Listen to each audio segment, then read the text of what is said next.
Good morning. Are we ready?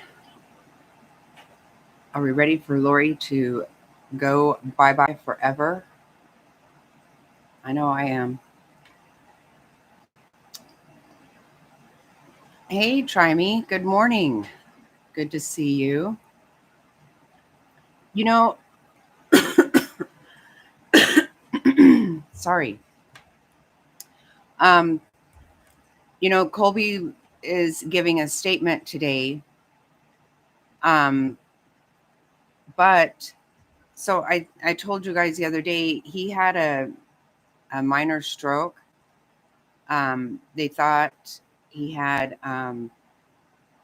meningitis, and so he got out of the hospital. He went home, and he had another minor stroke. So he's back in the hospital, and they think maybe he got valley fever. I don't sure they even know exactly what's going on. But he won't be at the hearing this morning. He will be. He's going to give his statement through Zoom. So I'm really sorry to hear that, but I hope he'll be okay. Everybody say prayers for him. And just as I was getting ready to come on, I'm hearing that Chelsea Grimm has been found in Colorado, but I can't find anything on it so far. Good morning, Top Hats. Like, what the hell?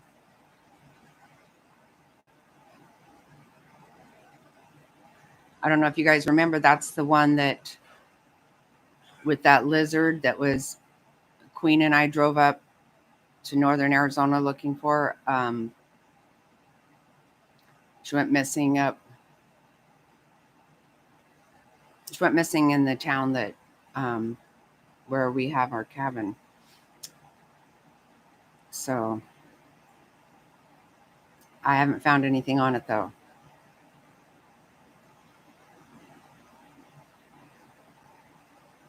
Hopefully I will.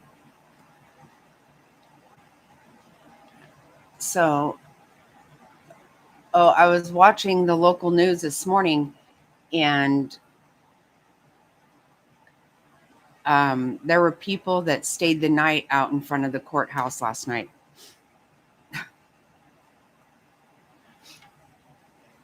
Yeah, I'm kind of glad I didn't decide. I decided not to go down there. And just 5 hours ago, there was a quick interview, a 5-minute interview that a local reporter had with Lori.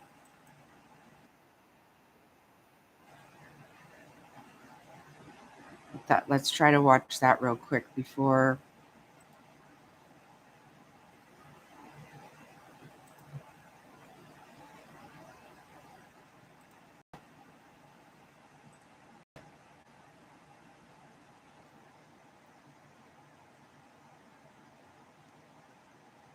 Okay, I just got a warning about that video. So I guess I got to take it down.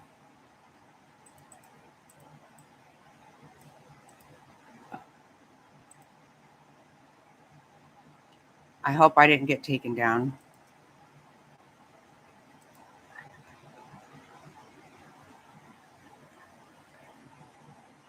Wow. Am I still here, you guys?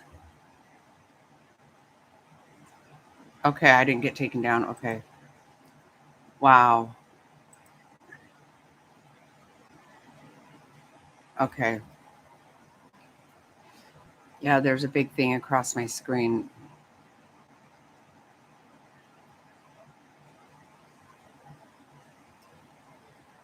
Okay. Hey, sis. Okay, well, I guess we're not going to watch that. Oh, I was playing a video from AZ Central, and I got a warning saying that they may temporarily take down my stream for it.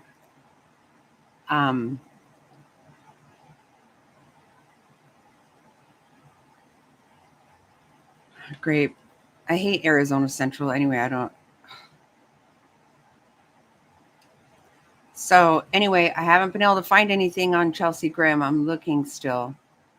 Can you believe that nut job? Okay, the warning went away, so maybe it won't happen now.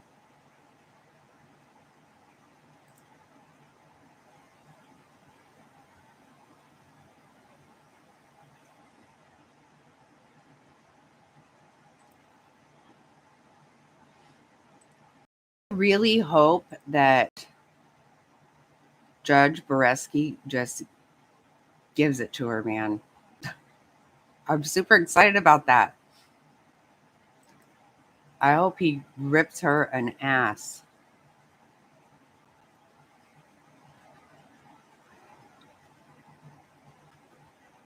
It's so crazy, all the sentencing this week, and so much of it having to do with Idaho. No, Idaho.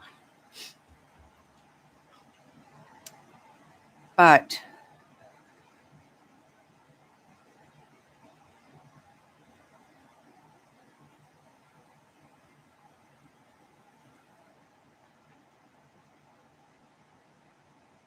okay, I couldn't find anything on it.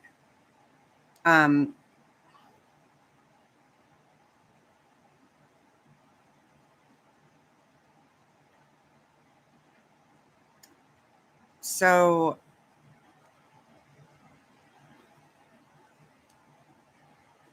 Top Hat sent me a text, but she said they had spelled her name wrong. I don't know where she got that.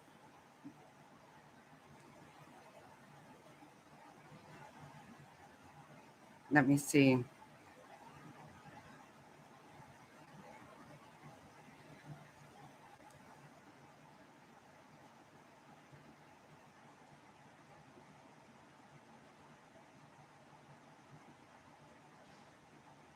Thanks, Top Hats. Yeah, everywhere I looked, nothing came up either, but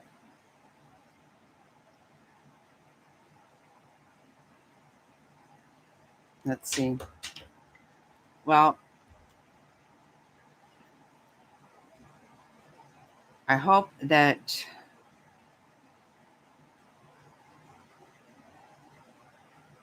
don't you think? I think this could be really good, right? From him. Like he maybe will get out some of his aggression. Obviously, he can't just really act like, how much he can't stand her. I don't think he can act like that. I don't know. I mean, obviously he can, but um mm,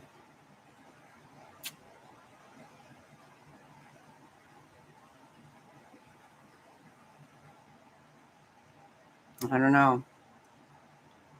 You know that he wants to say a lot to her.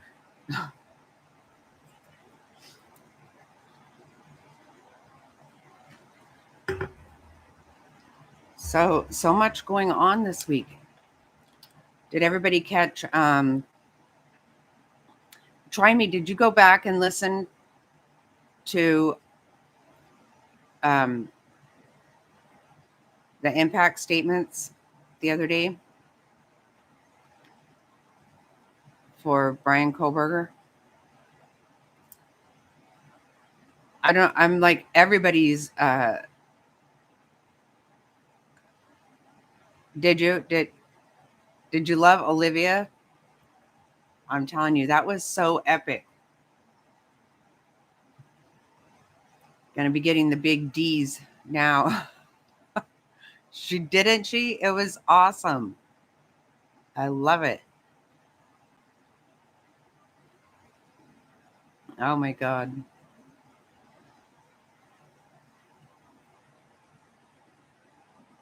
And the F-bomb, that was perfect. Absolutely perfect. I can't think of anything more perfect. You know what? I don't think.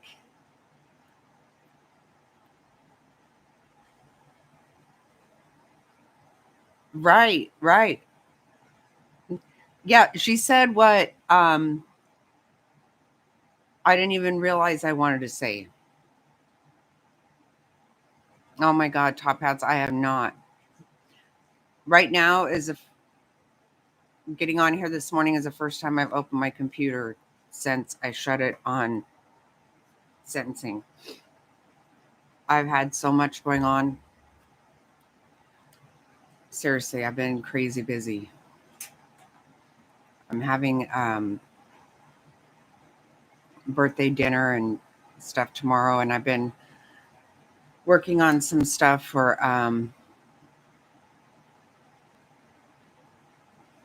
Queen's birthday, some projects.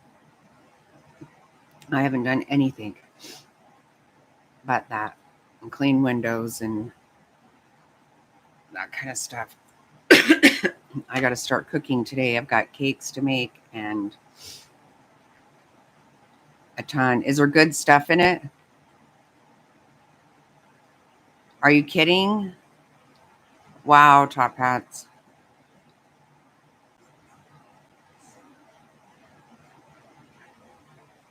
Did they?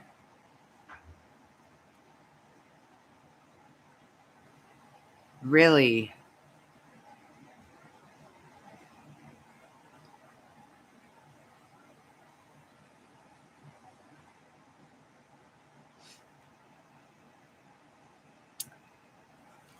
Oh, we will have a good time, I promise. I can't show you ahead of time, but I made some stuff where it's pretty funny, kind of fun and funny and whatnot. I'll show you afterwards. I don't want her to see it. Um, wow. So they redacted a lot. Is that what you're saying? Is that what you mean? Or I felt like some good information has come out though, right?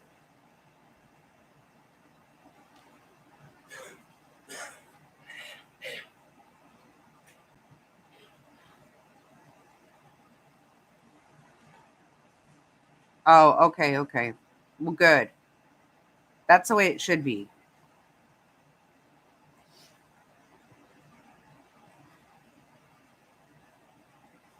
Did you? Oh,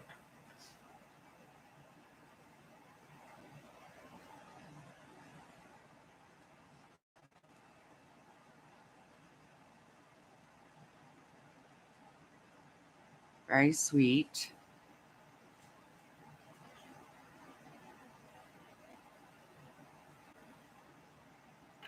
Oh, I bet. I know that I heard so Nate Eaton um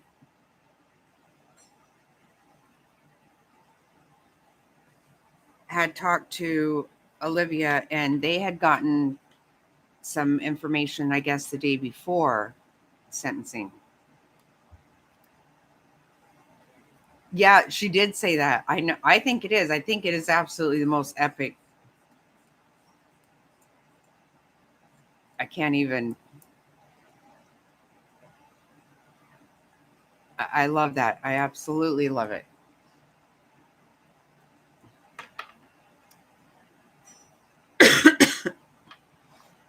So, Top Hats, did I hear them say that um,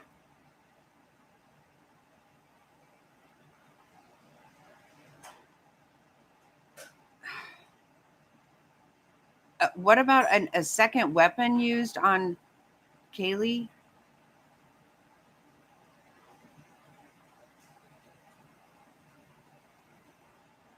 Right, Top Hat, exactly right. Yep. Good morning, Frazzled. I can't find anything on Chelsea.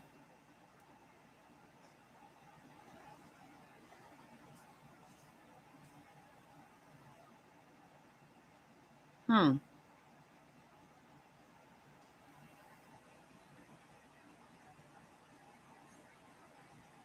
Okay, they're late.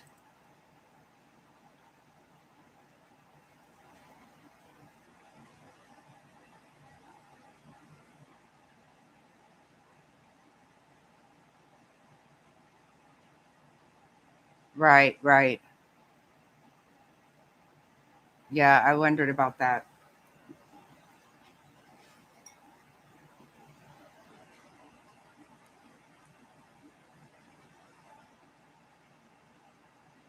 Oh, okay. I cannot find anything.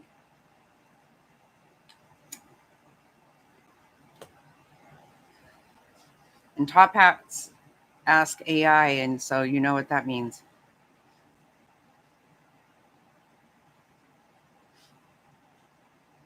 Thank you, Try Me. So why are we not getting started? What the actual?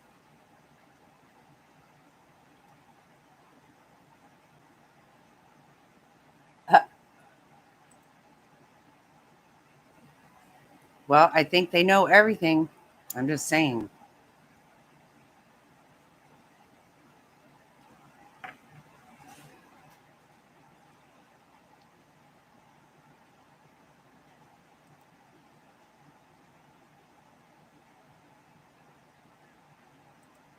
Let me see.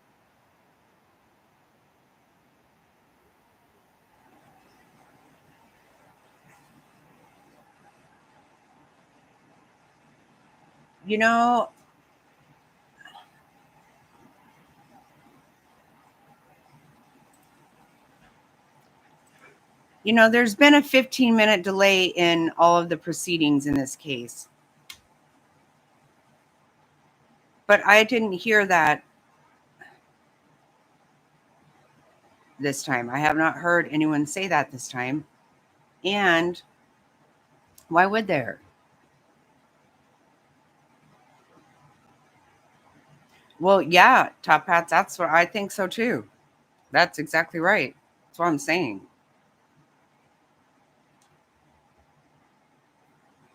Definitely a lot faster than I can.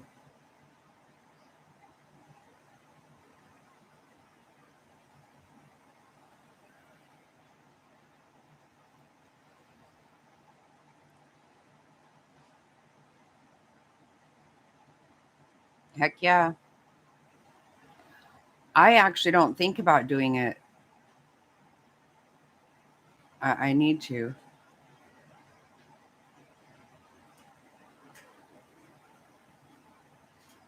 She went missing from Ash Fork, Arizona.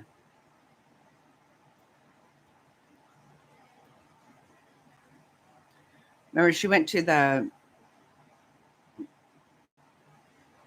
hotel in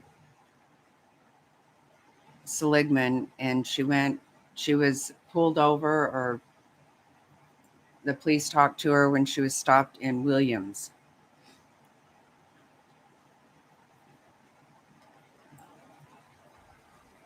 And she had that, what do you call it? That dragon thing. What do you call that lizard? I can never ever remember what it's called.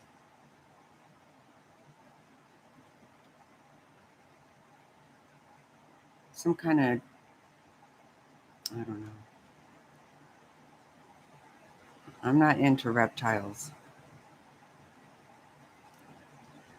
Yeah, I don't see any reason to delay it. The thing's over with.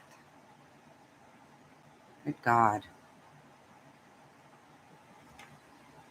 I can't even listen to that thing from AZ Central. It can go to hell. Bias rag. Good morning, Legs.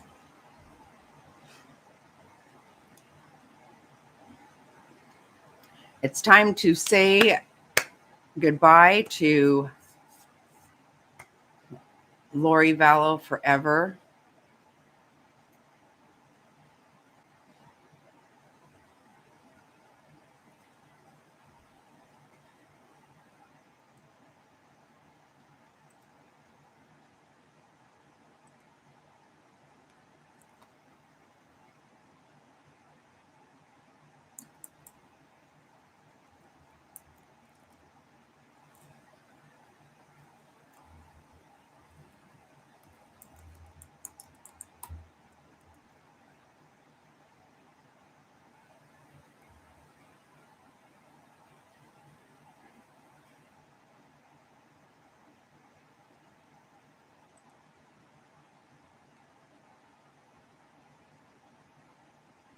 Hold on, let me see.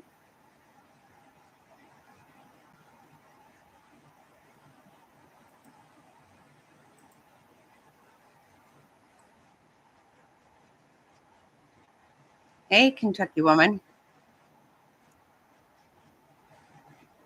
Uh-oh.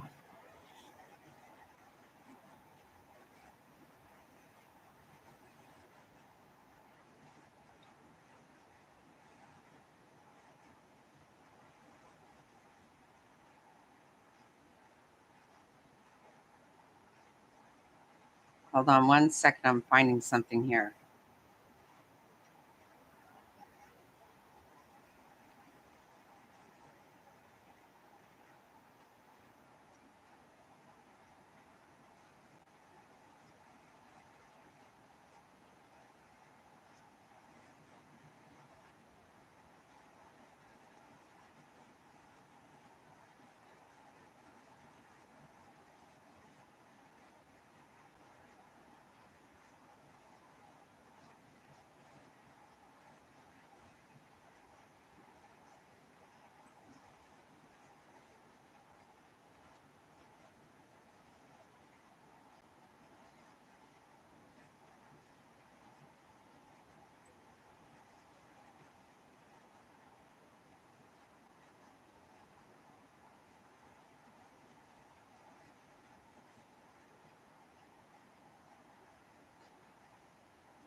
Okay.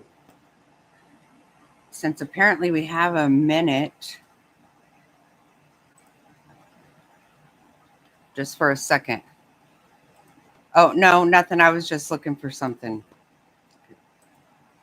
Die for the bad, die for the memories we'll never have. Say la vie, adios, fuck off and die.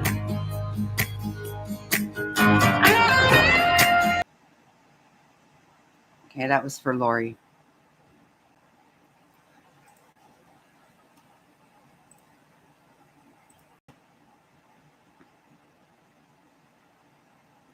I don't know why they can't just start this.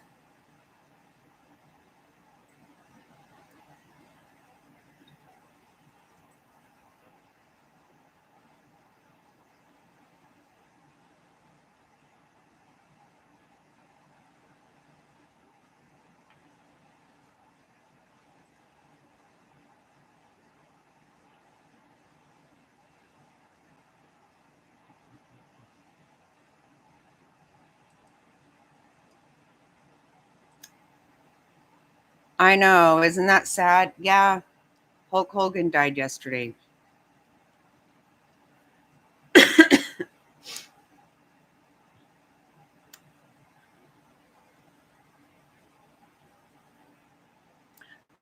I'm assuming it's the I'm assuming it's the 15 minutes. That's what they did during the trials, top hats, but I don't see any reason to do it now.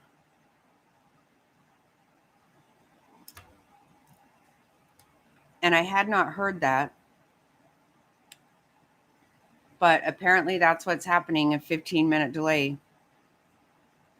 Sorry, I did not. They didn't mention that this time, so I just thought we were good to go. Yes, very sad to hear about Hulk Hogan. He was just getting ready to start a new show, I think, some kind of thing on Fox Nation.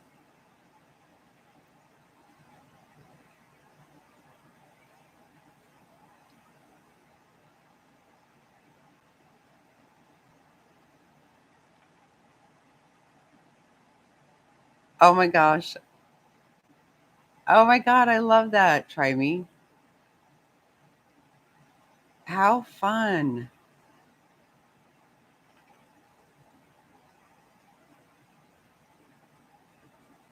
That is so cool.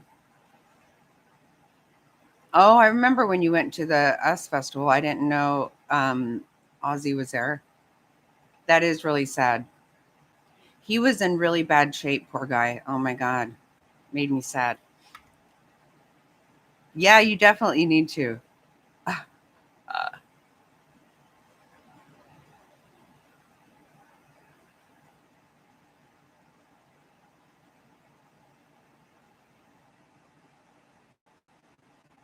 yeah, he was really popular.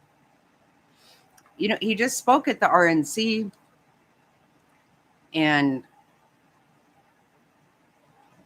he had a lot of stuff going on. He was doing a lot of things, but it was a cardiac arrest.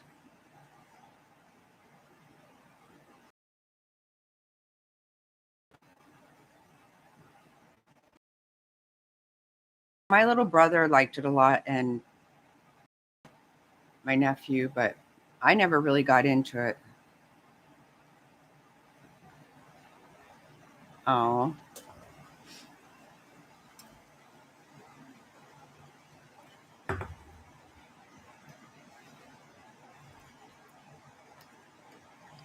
yeah, I think Randy Savage, I saw something with him.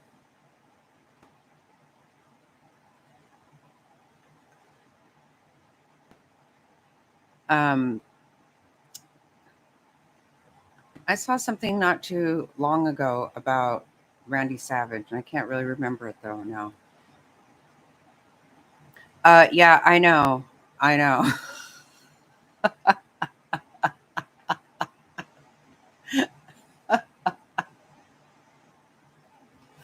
Oh,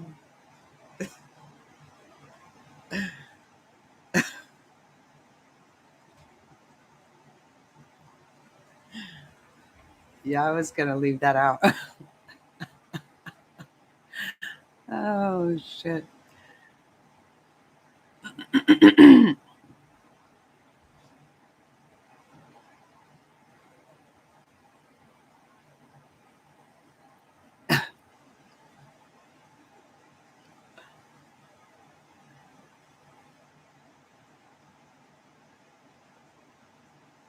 Oh Lord, that's funny. Miss Elizabeth,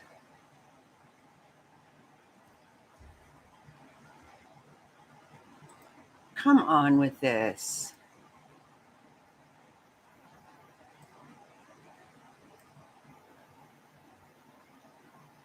Okay, what is going on?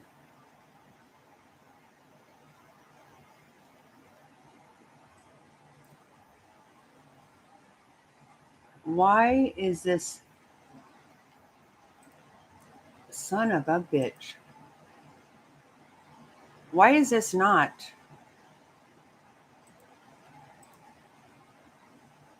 Are you fucking kidding me? Oh my God.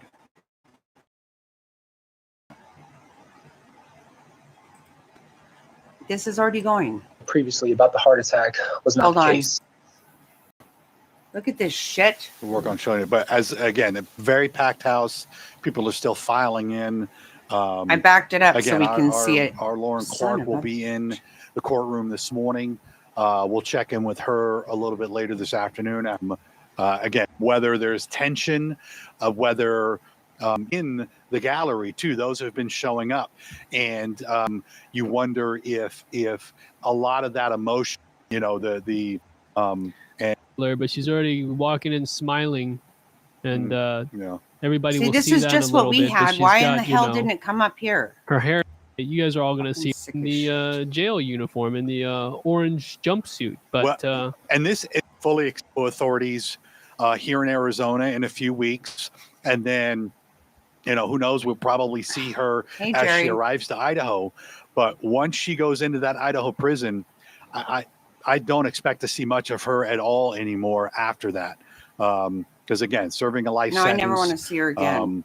calls, that kind of thing, a few times, that we're ever going to see her face. Clark, she's in the juror's box, gallery, and behind her Huh. with their, I think,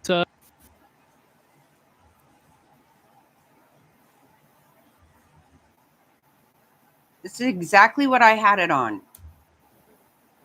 Fucking pisses me off. Look at, there she is, all smiles.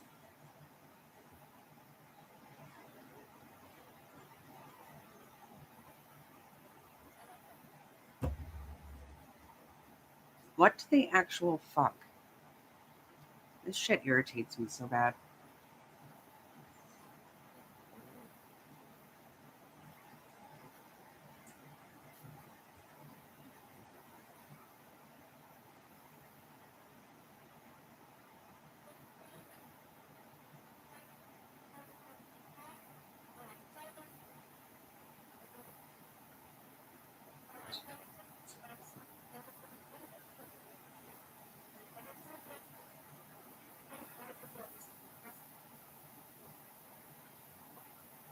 Well, that's supposed to be the only media, and everybody else just gets it from them. Listen, what is this? Oh, I swear to shit.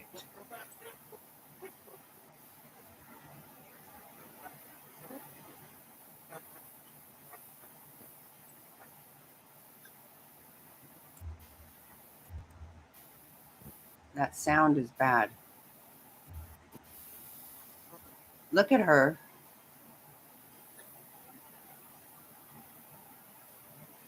She does. She does.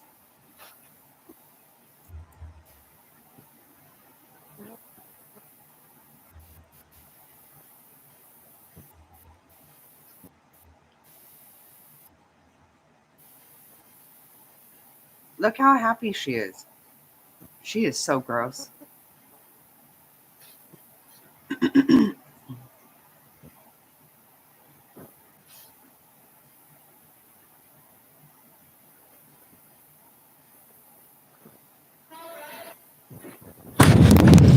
Please be seated.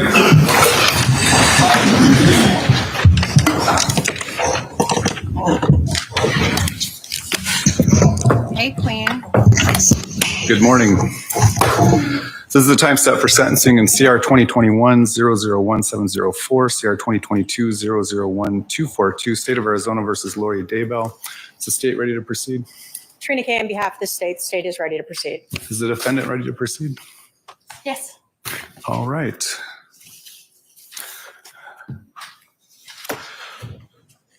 Ms. Daybell, it's the judgment of the court that in CR 2021-001704, pursuant to a unanimous jury verdict of guilt, that you are guilty of count 1, conspiracy to commit first-degree murder. It's a class 1 felony committed in violation of Arizona revised statutes on July 11 of 2019. As to this count, the court also finds that pursuant to your stipulation and agreement on the record following the verdict of guilt, that this is a dangerous offense. The offense caused physical, emotional, or financial harm to the victim, or if the victim died as a result of the conduct that you engaged in, it caused emotional or financial harm to the victim's immediate family. The offense also involved the presence of an accomplice. It is also the judgment of the court in CR 2022-001242, pursuant to a unanimous jury verdict of guilt, that you are guilty of count 1, conspiracy to commit first-degree murder. It's a class 1 felony committed in violation of Arizona revised statutes on October 2nd of 2019. As to this count, the court also finds that pursuant to the stipulation and agreement that you made on the record following the verdict of guilt, that this is a dangerous offense and the offense involved the presence of an accomplice. It's ordered entering judgment of guilt for each count in each case. Accordingly, the court will make additional findings regarding additional aggravating factors later in these proceedings. I've reviewed the pre-sentence report as well as the state's sentencing memorandum. Is the state ready to present its side? Yes, Your Honor. First, we would like to have some of the next of kin and victims speak, starting with the 2021 matter. We would like to first call a couple of the people who are speaking virtually. Larry Woodcock should be on. No? All right. While we wait to get him, is Bobby Vallow on? All right. We're also saying that's not on. Susan Vallow? Have we allowed people in? Do they have Myers? Yeah, we did send. I just spoke with them. They're hopping on now. Oh, All right. they're hopping. Colby right now. Ryan, I think, is the only one. All right. Well, with that, Your Honor, so we'll start with the virtual. So since Colby is on right now, if we could have Colby Ryan speak first. All right. Mr. Ryan, if you want to unmute yourself. Yeah, I'm here. Go ahead, sir. All right. My name is Colby Ryan. I'm the son of Charles Vallow, the brother of Tylee Ryan and JJ Vallow. I'm here to tell you what I've lost. Not only are my father, sister, and brother gone, but so is my mother. Starting 6 years ago, the horror began. During the middle of my workday, I was alerted that my father had passed away from a heart attack. I spent the whole day at work in shock. I spoke to my mother and felt that I needed to come and stop by after my shift. After a long conversation, she hesitantly agreed. When I arrived at her house, I found out that what she had told me previously about the heart attack was not the case. My father had been shot and killed in what was labeled self-defense. I saw how my sister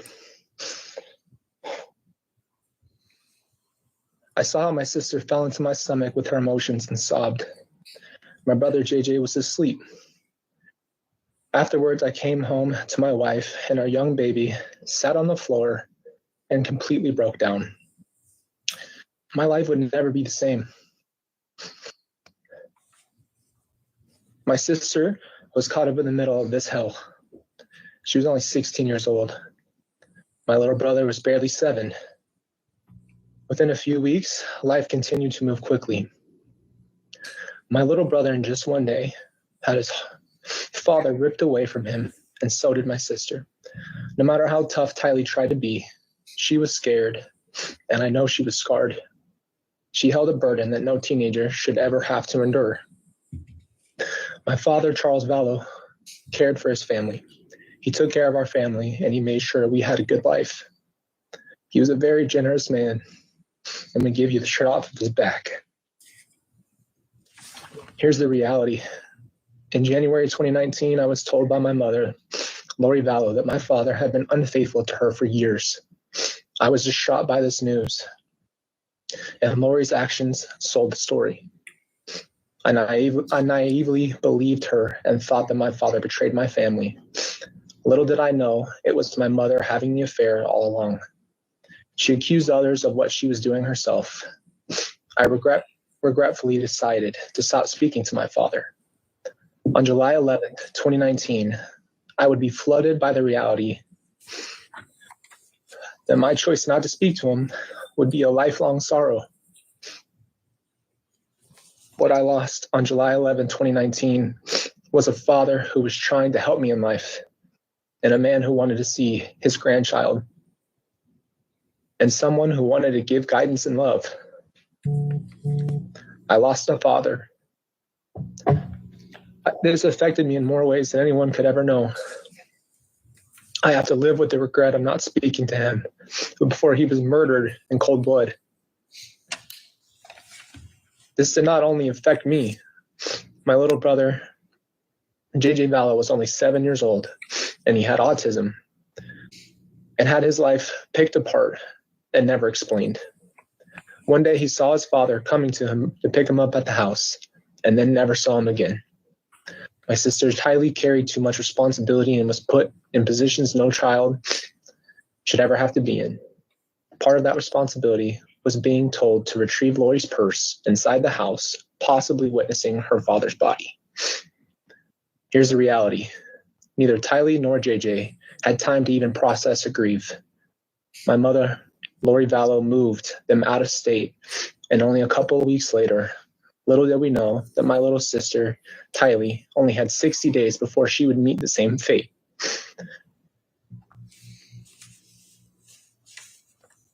My little sister must have been so scared, confused, anxious, and broken, and angry in every emotion you could think of. My little brother, JJ, would only have 74 days before he met the same fate. He must have been confused, worried, sad, and frustrated without the ability to fully comprehend his feelings. I know I'm here to tell you the effect that this has had on me. In simple terms, each one of my family members was taken from us all in one swoop. My father was gone in an instant, and later my sister and brother disappeared until they were later found in Lori Vallow's new husband's backyard. This has affected me personally. I had to do something I've never done, and that was fight to stay alive after the pain. There are no words for what I've experienced, and I had to choose to fight and to stay alive for my children and for my wife. Now I'd like to address Lori Vallow. She claims to be Jesus's favorite. She claims to lead a spiritual life, and she claims that she loves everybody, and she also claims to have seen Jesus and visited with him. When did Jesus allow us to commit adultery?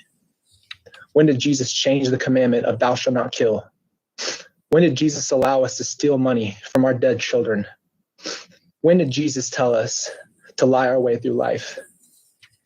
It must be a very sad life to smile your way through all the pain you've caused. Rather than being able to acknowledge the pain that she has caused, she would rather say that Charles, Tylee, and not her evil doing. If you want to see darkness, look at the murdering cult that claims God has commissioned their mission to kill my family and others. Quite frankly, I believe that Lori Vallow herself is the family tragedy.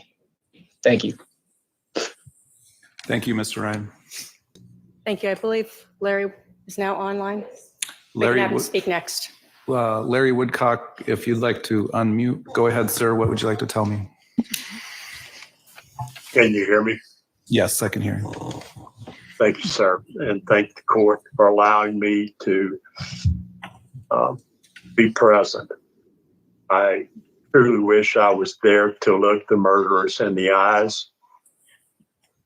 I'm unable to. I will say this.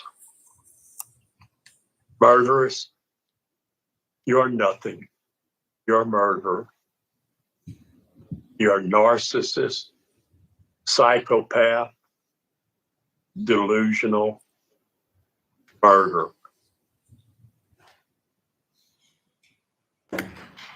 I can't tell you the harm that you have caused to our family, but I will tell you this. I know where you're going to be till you die. You're going to be in an 8x6 cell. You're going to have a steel cot. You're going to have a 12x8 desk and a stainless steel toilet. You will have 23 hours a day in there. I hope you spend the rest of your life 23 hours a day regretting your choices, because that's all it was, murderous. It was your choices. You made them. You and your husband, if that's what you want to call him.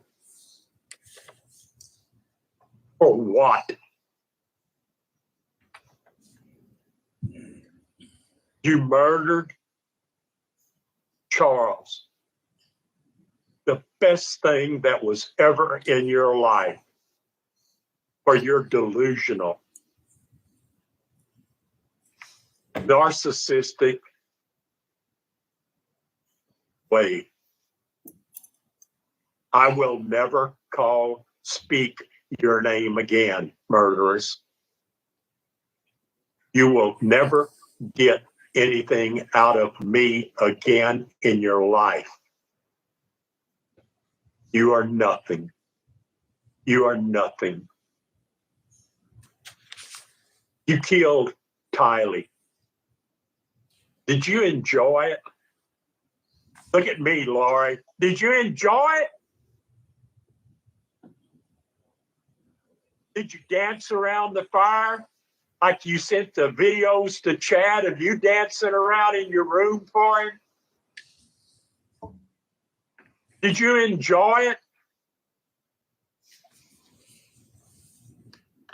And then the most precious thing, a 7-year-old autistic, unbelievably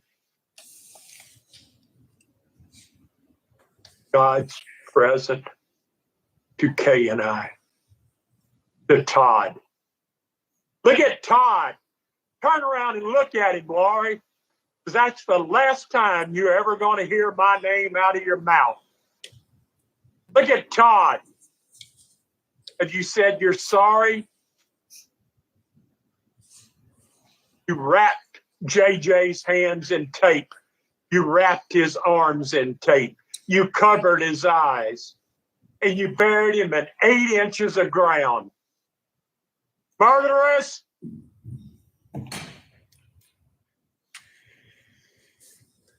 May God have mercy on your soul, because that's the only thing in life. And don't count on God where you're going. You're nothing, murderous. I can't stand you. I always said, from out of some place you never saw came a sound you never heard. Well, I will not say that anymore. I want you to see and hear everything that's going to happen in your life. I want you to live it 23 hours a day. I despise you. You murdered JJ. You murdered Tammy. I'll always believe you murdered Alex. You're a murderer mistress, murderer. You're worthless.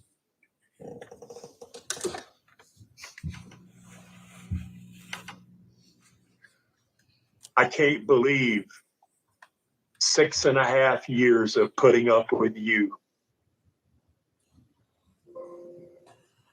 You are not worth it. The 4 murders that you're accused of are only ones that they can prove. Laura, you tried to kill me. I left your house in Hawaii. You tried to kill me going back home. But guess what? I beat you. I'm able to sit here and laugh at you and watch you go to prison. There's others you tried to kill. God bless JJ. God bless Tylee.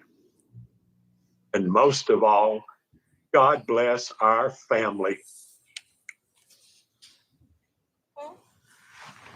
Thank you, Your Honor, for allowing me to speak my final piece to her. All right. Thank you, Mr. Woodcock. Your Honor, Susan will be up next. Okay.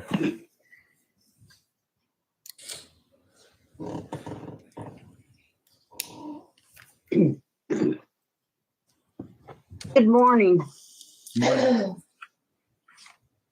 I'm Susan, one of Charles's older sisters. I'm here to share the emotional impact of Charles's tragic sister's death for me.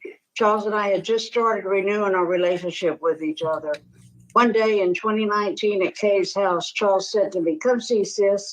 So I went to see what he wanted. He said, "I'm going to give you a car." And I just about passed out. I told him, I said, "I love you, Charles." He said, "I love you too, sis." And we hugged. And these were the last words we ever spoke to each other. Needless to say, because of your selfish, deliberate, and horrifying actions, this never happened. My brother's love, kindness, and generous nature knew no bounds. He wore his heart on his sleeve. You took all that away from us.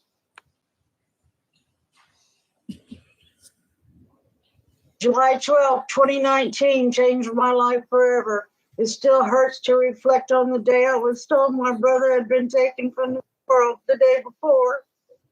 You didn't even have the decency to bother with letting our family know of Charles's death until the day after by means of a vague text from one of Charles's sons. My brother's death was a deliberate act of evil and self-seeking financial gain. Your greed has caused so much pain to this day. How could you do such an evil and intentional harm and take my brother's life for money, lust, and power? The pain you caused in having to relive this nightmare, all because you didn't want Charles anymore. He didn't die from cancer or an accident. He was young and had a beautiful life left to live. You took that away. You planned and calculated his death.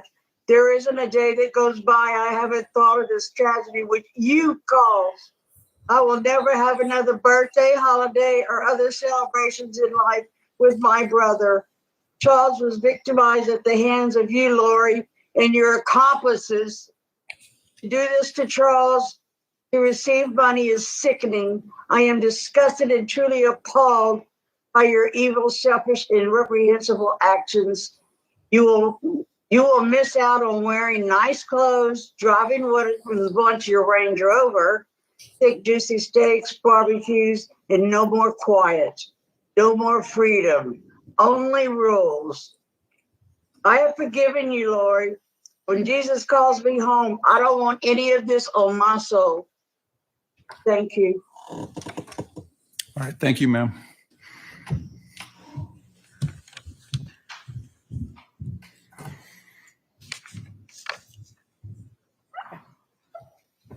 I'm not sure that Bobby's been able to get on, Your Honor, so I believe next Todd Trahan will be speaking.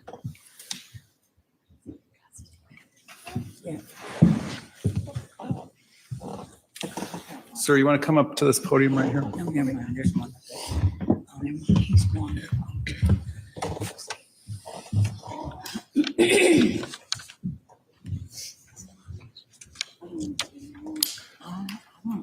You're Todd Trahan? Yes, sir. And what would you like to tell me, sir? I asked to address Lori, if All I right. can. Go ahead. Lori, Uncle Charles was a man of God, love. He knew God because he loved everybody around him. I trusted y'all with my family, the only son I had, because I couldn't give him the life that y'all could give him. I gave him up for y'all to raise him. I deal with the regret. I've dealt with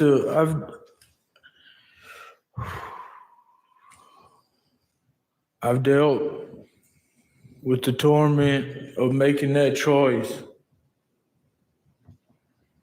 I'm here today to forgive you. I know what it's like to be in prison. I was in prison when y'all got the rights to my son. I know what it's like. Once you get done with this court and you go sit in that cell, you got to relive everything that you did.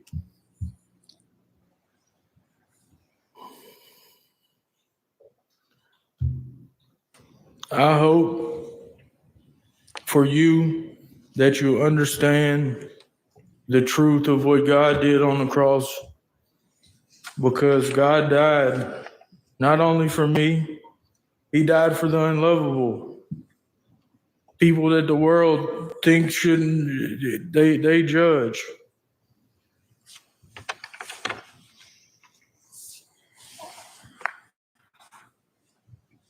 I hope you understand the truth before you die. You still have a chance. You don't have to live evil the rest of your life. You can turn from that. You ask God to come into your life and show you His love, and it'll transform you. I want to thank the court for letting me get up here and say these things. Thank you. Thank you, sir. Next should be Kresha Tran.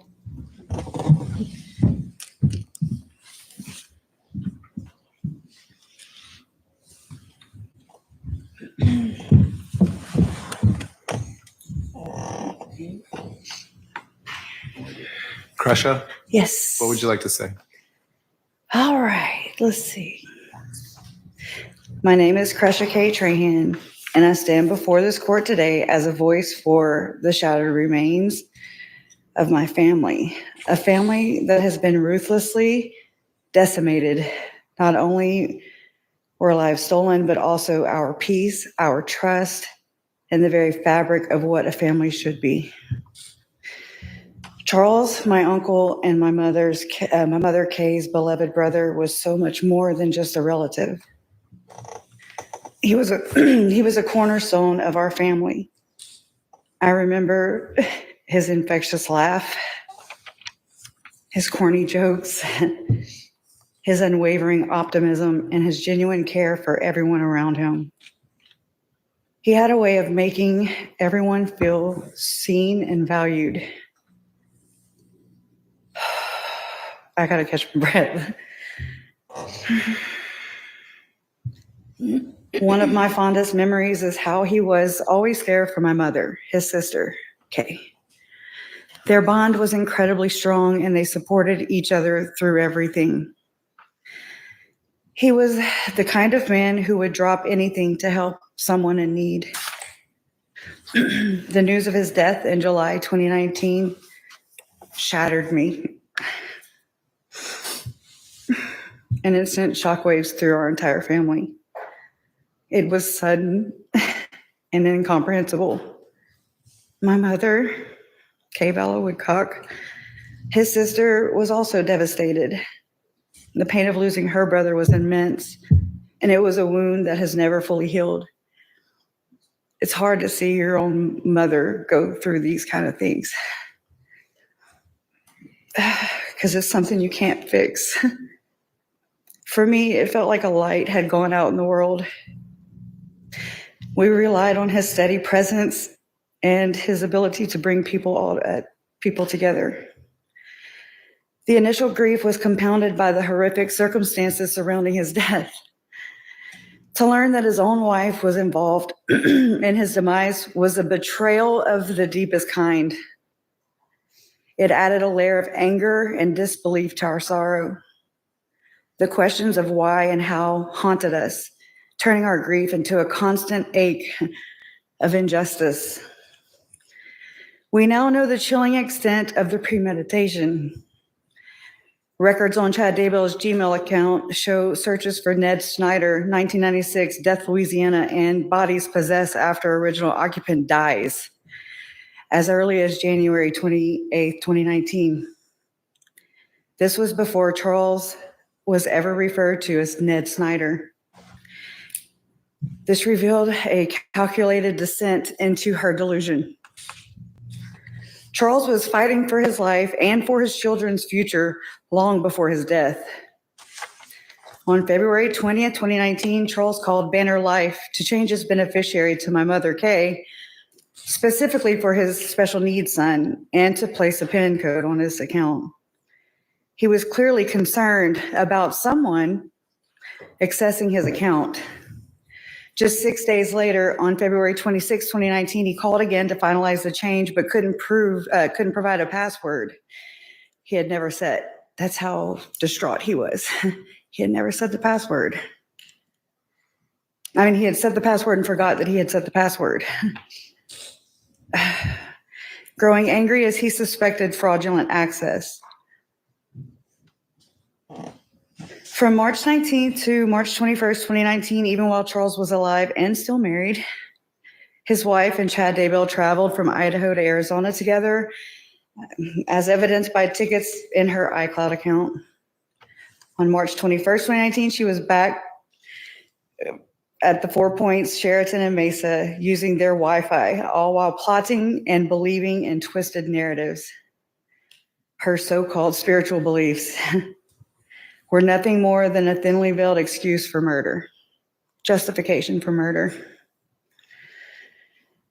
The names used for Charles, Ned Schneider, Heplos, we don't know, were born from Chad Daybell's internet searches.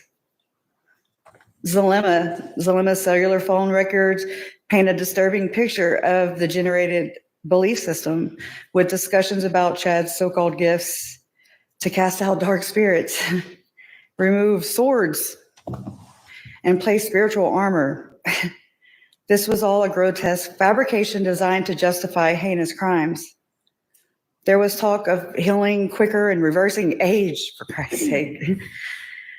Oh, wow. While actively plotting the deaths of innocent people that trusted her. Perhaps the most heartbreaking detail is the decision Charles made to try and make his marriage work. He truly believed in reconciliation, and he really loved Lori, his wife. He took his wife back into his life, and in a text to his attorney, Taylor, he wrote, quote, "What can I say, Taylor? Love always wins," unquote. These were the words of a man clinging to hope, a hope that ultimately led him to his death. Tylee, my step-cousin, was a bright and blossoming young woman full of life and potential. Even though our family connection was through marriage, she was our family connection. I'm sorry. She was always considered one of us. I remember her vibrant energy and her protective nature towards JJ. It reminds me of how I am with my brother Todd. She had dreams of traveling the world and truly living life. She possessed a unique spirit and a kindness that radiated from her.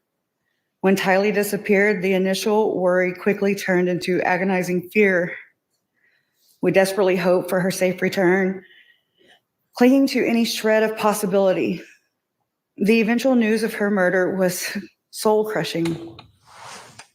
A stark and brutal end to a life that had barely begun. The pain of knowing her potential was extinguished so violently, it's unbearable. We mourn the experiences she will never have, the milestones she will never reach, and the person she would have become. The world is undeniably darker without Tylee's light. And then JJ, my nephew, my only nephew, was a sweet and innocent little boy who brought immeasurable joy to our family. Joshua Jackson Vallow was born Canaan Todd Trahan. He was born to my brother Todd Trahan and his longtime girlfriend Mandy Leger in Lake Charles, Louisiana on May 25th, 2012. He was 10 weeks premature and he had drugs in his system. I remember pacing the halls of the labor and delivery floor to see what his prognosis was. And I remember praying and reaching out to friends on social media to ask them to pray too. I remember him having tubes and wires coming out of his tiny little body to help him reach stable balance. My nephew smashed my own doubts and fought so hard to come into this world. And it's no surprise to me to learn how he fought for his life to stay in this world. When his mother, his uncle, and his mother's side piece preyed on a 7-year-old autistic boy and snuffed him out. Think about that. Later burying him in a shallow grave in the backyard of her future husband's property. As an autistic child, he had unique challenges, but also unique gifts. His infectious giggle, his love for dinosaurs and planes, and his need for a routine or memories we will forever cherish. I saw a video where he would line up his plushy toys and he would play the drums for his audience. It was so cute. Okay, sorry. My mouth is so dry. Wait. Or how he sang on my parents' 56-passenger bus and then was joined by his Papa Larry to sing to one another. I'm also blessed to have captured this interaction on film that day. I never knew it would be played by news outlets all over the world when he and his sister Tylee had gone missing. He was a vulnerable and trusting child who relied on the adults in his life for love and protection. The betrayal of trust in his adoption and subsequent murder is a profound and lasting wound. She adopted him to get him out of a bad situation just to murder him? Lori Noreen Cox was an unloved daughter. She didn't even get her own name. She was never allowed to be herself, an individual with her own identity and her own life. She was always told she was someone else, living someone else's life. Her mother, in her grief over losing her infant daughter, convinced herself that Lolly's spirit came back to her in a new body. She convinced herself that she never lost Lolly, but that Lolly was so special she was allowed to come back to Earth again. And then she was convinced that she was Lolly. But the reality is that Lolly was lost. The hard truth is that sometimes infants die, and there's no reasoning and no explanation that makes it feel better. Sometimes babies just die. But her mother couldn't sit with that. She couldn't accept that. And so instead, she taught her that she was Laura Lee. She taught her that Laura Lee must have had such a special mission that her spirit got to come back in her body. She was taught that she didn't matter. She was taught that she didn't deserve to have her own name, her own life, her own identity. She was devoured. And then to make matters worse, she was violated. I don't know when or how or by whom exactly, but she knows. She knows what happened. She knows who did it to her. She may pretend that it never happened, but the memory of it lives in her cells, and she can't ignore because those feelings come for her, and they find her in the quiet moments she wishes would go away. I know what okay, sorry. I'm going to skip. That was, I'm crediting Megan for that. Here's the final plea for justice. The actions of the defendant have systematically dismantled families, leaving behind a trail of unimaginable grief and trauma. My family, especially my mother and my brother, have endured unspeakable pain because of these actions. We lost a brother, a son, and a nephew. And the lingering fear and sorrow inflicted are a constant heavy burden. I implore this court to impose the maximum sentence possible. The defendant deserves to spend the rest of her life incarcerated, held accountable for every life stolen, every heart broken, and every family destroyed. Her calculated cruelty has earned her nothing less than the hardest consequences. Let justice finally be served for Charles, Tylee, and JJ. And I can't forget Tammy. My uncle Charles's last words to his attorney about taking his wife back were, "What can I say, Taylor? Love always wins." In his memory and for the countless lives impacted by these horrific crimes, I hope that justice for once truly wins. Thank you. Thank you.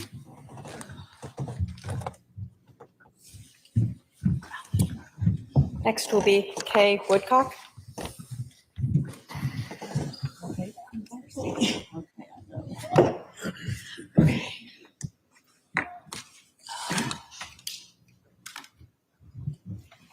Go ahead and go up to the podium. Oh, okay. I'm thinking.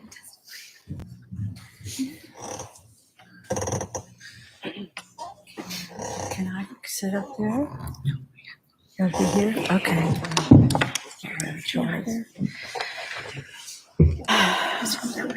Okay. I'll figure it out. What I need to do. Shut up. It's the one. It's the one. Let me change that. Just be on this one. This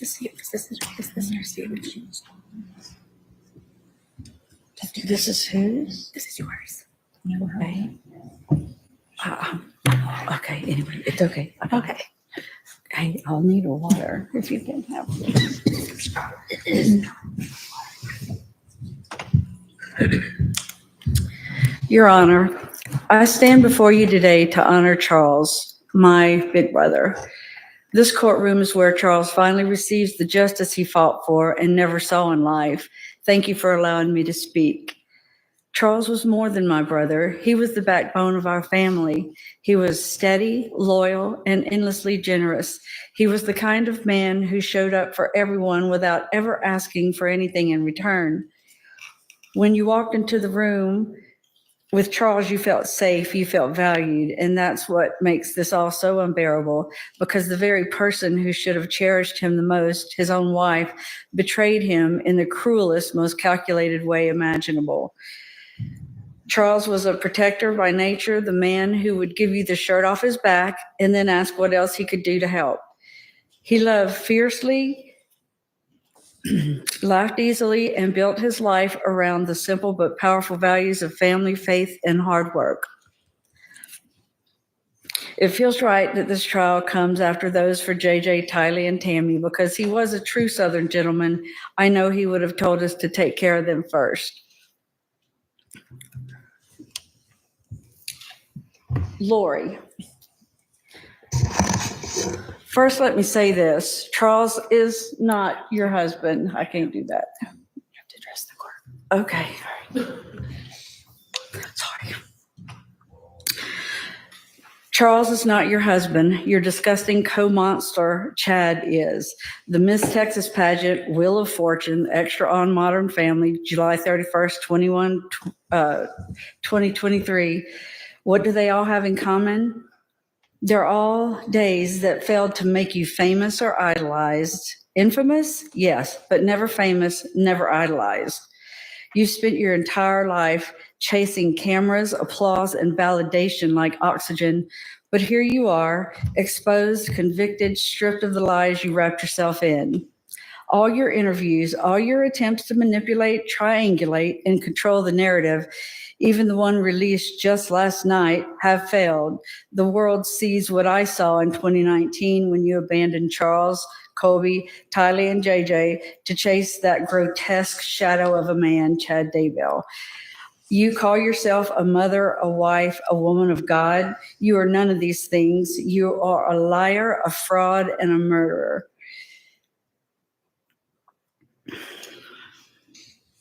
Did you think you could charm your way out of this? Do you believe people can't see through the lies? Do you honestly think that you are smarter, holier, or more special than everyone else? You are not. You are an ordinary, plain, run-of-the-mill, middle-aged woman. You keep saying to anyone who will listen that no one understands because they weren't there. So tell me, Lori, what don't we understand? Was it you who shot Charles?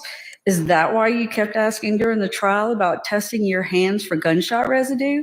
Was that your grotesque way of gloating?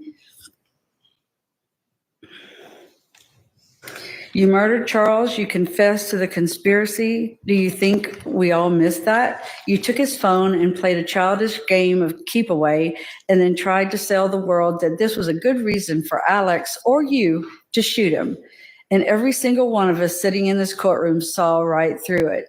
That day started a domino effect, except you tipped the first domino and you kept those dominoes falling until everyone was dead. Charles, Tylee, JJ, Tammy, and the wake of devastation you left for Colby, for our entire families, and for an entire community who watched your evil unfold. You asked me during the trial where I was when Charles was murdered. You asked almost every witness if they were there or if they saw with their eyes or heard with their ears you and Alex conspiring to murder my brother. No, we weren't, but you're right. As much as I hate to utter those words, and if you are to be believed, neither were you.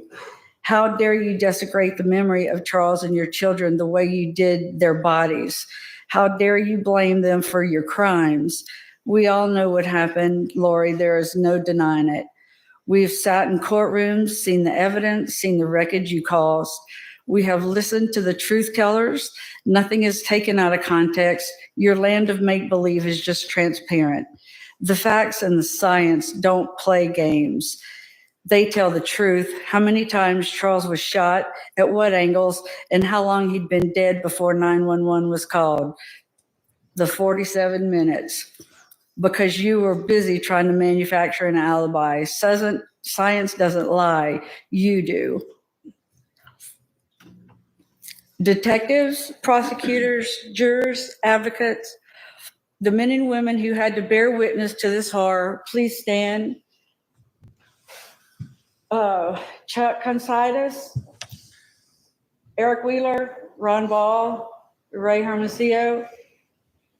They are from Rexburg, Idaho, and they were key in bringing justice to you. Thank you, guys.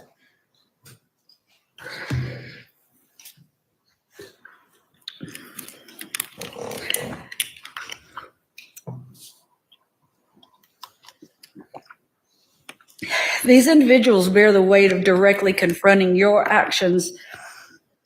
They took that burden home to their spouses, children, and sleepless nights. They endured tragedy.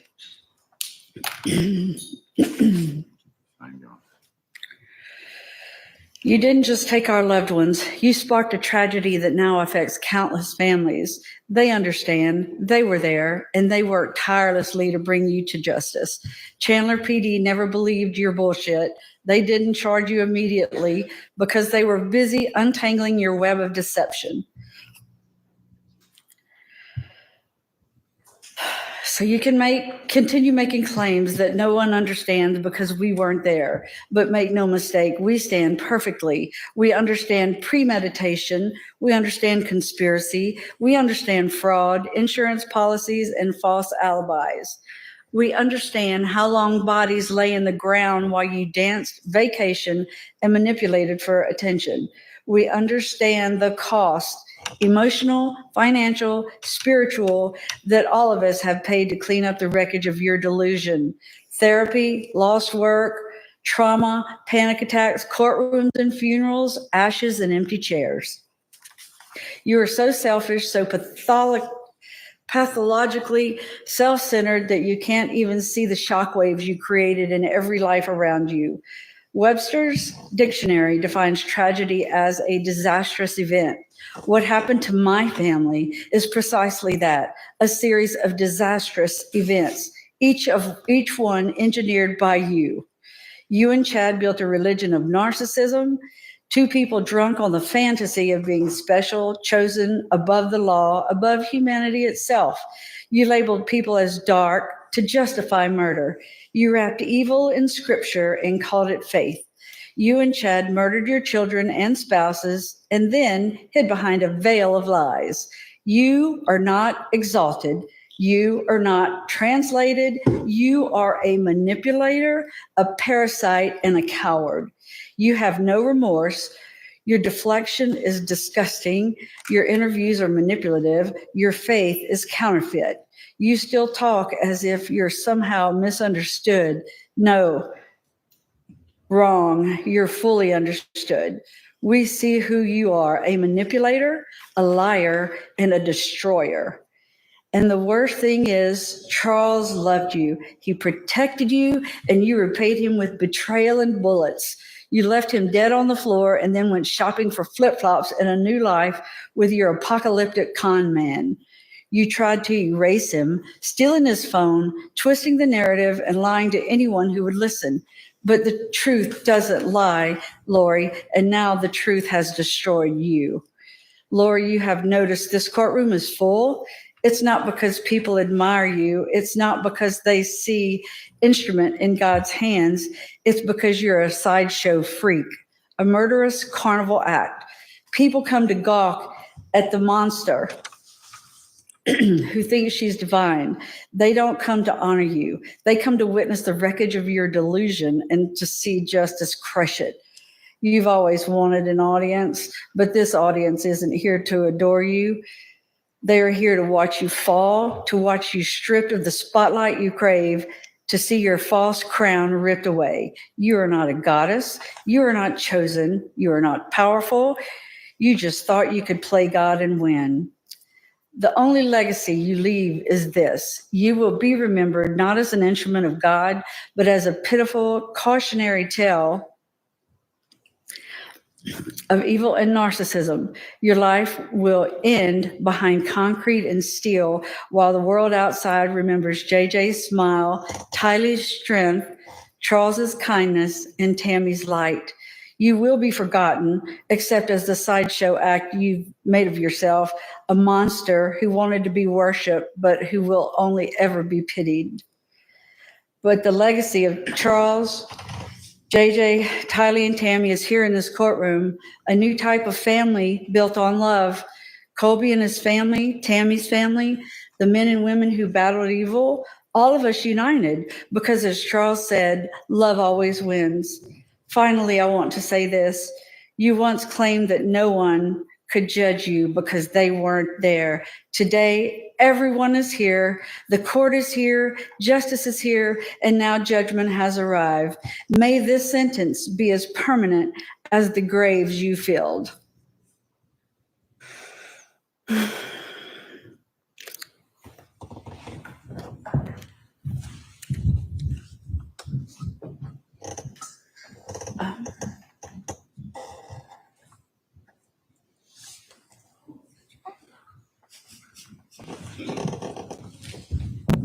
I think Kay has a letter she's reading.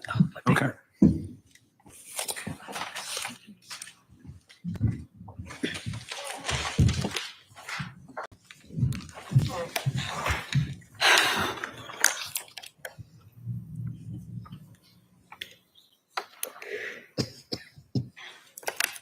Hi, Judge Boreski. My name is JJ Vallow. I can't be here today to read this letter because I am dead.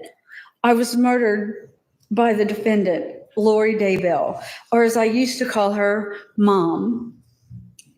See, there are a whole lot of tragedies that have happened to my family, and all of them are the result of my mom's actions. See, my daddy was the first of the dominoes to fall. The day he was murdered, everything good in my world started to crumble. Actually, that's not true. It started before then. It started when she met her co-conspirator, Chad. She abandoned me for 72 days in early 2019. My daddy, Charles, was there for every bit of it. He tried so hard to keep me on my schedule. See, I have autism, and that isn't a bad thing. It just means that I needed extra attention and routines because my brain and my body had more energy than you could ever imagine. To help you understand, it might help to tell you about myself. I went to a really cool school and special school called Lawrence Academy. It's Lawrence Institute for Education. And I loved it. I loved my teachers and my classmates. They understood me so well, and I just thrived there. I was able to go to that school because my dad worked so hard and provided me a special education because I am a special boy. I had a best four-legged friend ever, Bailey, my service dog. Bailey went everywhere with me and kept me calm and safe. I loved Bailey so much, but Lori got rid of Bailey after my dad was murdered, but before she murdered me and Tylee. See, my world crumbled without my dad.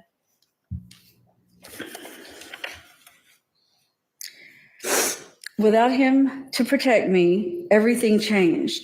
She took me out of my school and told my teachers that my dad committed suicide. She told them on my last day of school. She told me too. I cried all day and just kept saying, my dad's not dead, my dad's not dead, with tears rolling down my face. And I missed my dad. Now I had lost Bailey, my school. And now my dad wasn't just on a business trip anymore. He was dead. Then within the next few days, it got worse. We moved. All of a sudden, I was at Colby's, my big brother's work, telling him goodbye. I couldn't go play with my cousins at Brandon's house anymore. Braxy and Bridie were taken away too. My aunts, uncles, brothers, grandparents, teachers, friends at school, my mama and papa, and Ashlyn, and everything that I knew was gone, all because my dad couldn't protect me anymore. He was my best friend. I loved my dad more than I can ever explain. Lori caused the next tragedy in my family too, the next domino to fall. There was one thing I had left, was my big sister Tylee. She murdered her too. She murdered her on September 8th of 2019, just 59 days after my dad was murdered.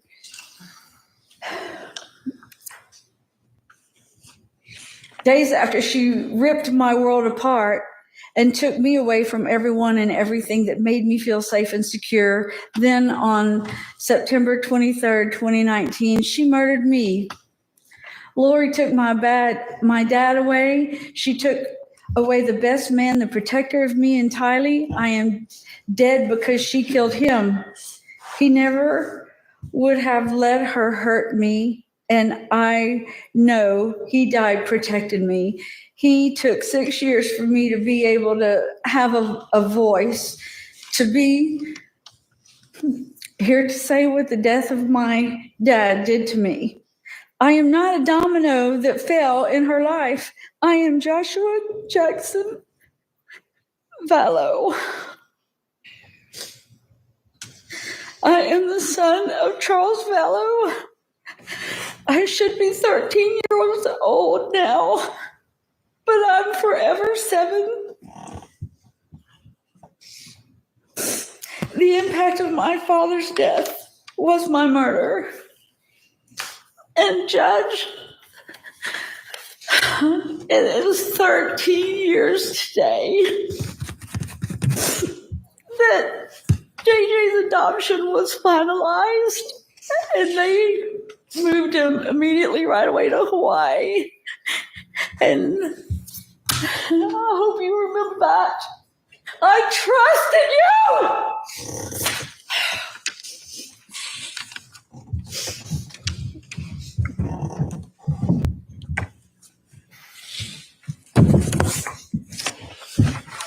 Next is Jerry Vallow.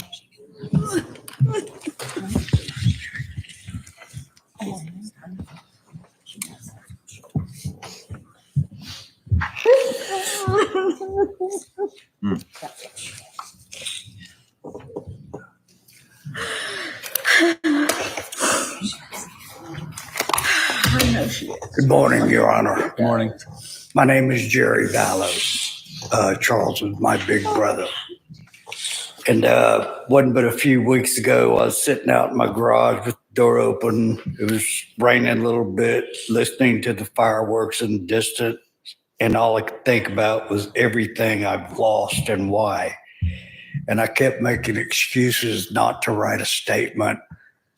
But the truth is, there are no words big enough for the impact this has had. And yet here I am. I am a veteran. I served honorably for this country and everything it's supposed to stand for: freedom, independence, and justice. I knew good men that went to war. Some of them came home badly broken. Some came home and couldn't live with the weight of what they carried and ended their lives. Some didn't come home at all. Those men fought for something real, a country with laws that protect the innocent and punish the guilty.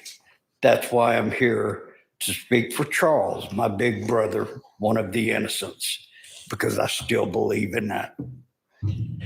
And Lori shit on all of it. She doesn't deserve to breathe the air those men fought for.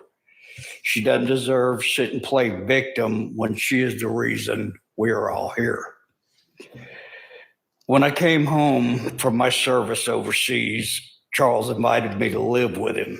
He offered a home and support until I adjusted to civilian life again. That's just who he was: giving, loving, supportive, caring. And he was funny, social, and everyone he met became his friends. You couldn't help but be drawn to him. You loved him. He wasn't just my big brother. He was my best friend. We grew up together on the bayous and rivers in South Louisiana, spending countless days and nights camping, fishing, hunting, exploring, and just being kids. We had so much fun. We learned to survive, trust each other, and become men. I miss him every day. He was a devoted father, a teacher, someone who guided and loved his kids with every fiber of his being. All 5 of his children meant the world to him. And he spent his last months fighting for Tylee and JJ because he was a protector. He was a son, a father, a brother, an uncle, a good man. He didn't deserve to die. And he sure as hell didn't deserve to be vilified by the woman that killed him. I keep asking why. Why? Is it about $1 million? He wasn't just a dollar sign to fund Lori's sick game of make-believe. She tried to cash in on his life. And when that didn't work, she brutally murdered her kids for money. And she tried to kill Brandon when he started looking like the next available dollar sign. His murder impacted not only me, but my entire family. She tried to tear us apart, but she couldn't because we're pretty strong, resilient people. It didn't stop with Charles's death. JJ, Tylee, Tammy all murdered, and Brandon almost lost his life. Innocent lives were stolen, and we all feel the deep pain and loss, and it hurts and will for years to come. Lori is responsible for all of this. This isn't a family tragedy that occurred randomly. It was a deliberate act of evil. This has never been a mission from God. She isn't an instrument in God's hands. She was sleeping with Chad Daybell behind Charles's back while planning his murder.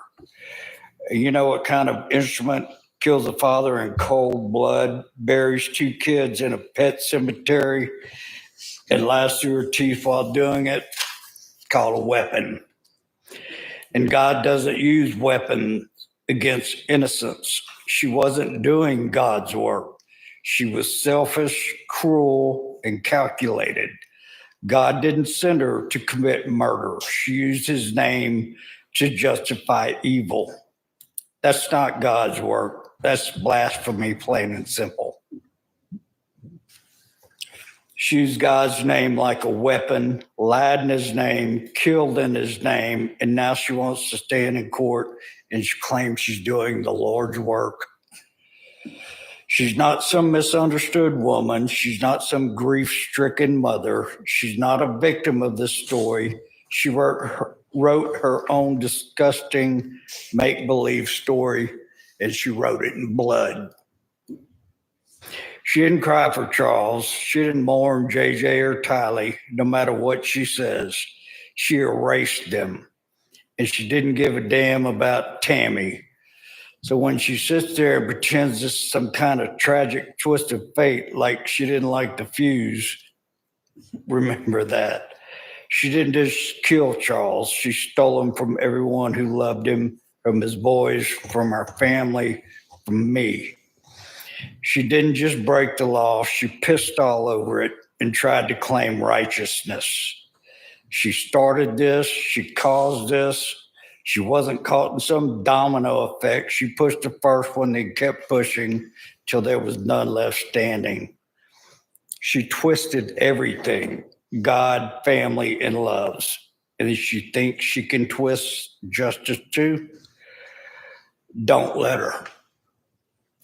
Don't let her twist away from what she did. She murdered my brother, Charles. Give her what she's earned. Thank you, sir.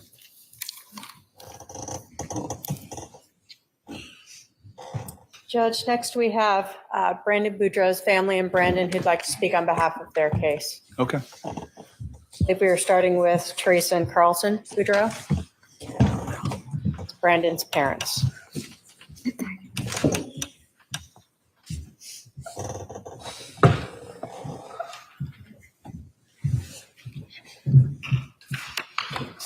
Thank you. On October 2nd, 2019, due to Lori Daybell's evil actions, our family lost a measure of innocence and security. Lori Daybell's cruel criminal behavior combined with the inhumane actions of those who conspired with her nearly killed Brandon. Had they been successful, the world would have lost a remarkable, kind, loyal man.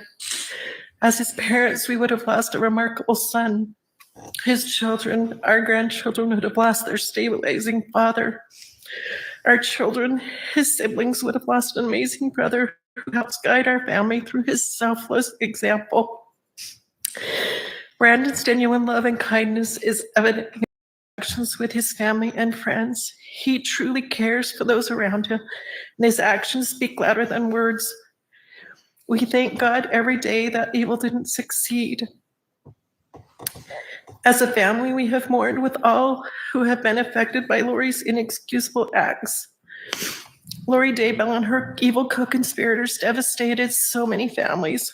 Her selfishness is responsible for innocent lives lost, taken from this world without any justification whatsoever. She is the author of heartache and sadness. Today, Lori will face the consequences for her part in hurting so many innocent people. The sentence she is given can't undo the damage and pain she has inflicted upon us, but it's important that she be held accountable for her crimes. We would ask the court to keep Lori confined in prison, away from all of us and the rest of society for the rest of her life. As she serves her sentence here on earth, we will continue to stand together and support each other. We will choose to remember those who have gone from us because of her actions with love. As for me and my family, we will continue to heal together. We won't let Lori or her evil acts define how we see the world or our future. We have endured difficult times. During this period of time, we have feared for our physical safety. We've struggled with a myriad of emotions. The stress of being targeted and threatened takes a toll. There isn't a place in our society for Lori or her co-conspirators. Prison is where Lori belongs and where she should stay until she dies. Thank you. Thank you. Next is Brock Boudreaux, Brandon's brother.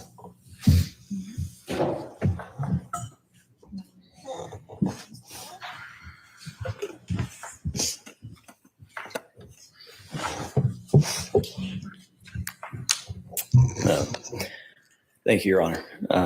First of all, I want to just say how grateful I am that Alex is a terrible shot and that we get to be here today to to talk about my brother who's still living, and he's the only one that was fortunate enough to have that.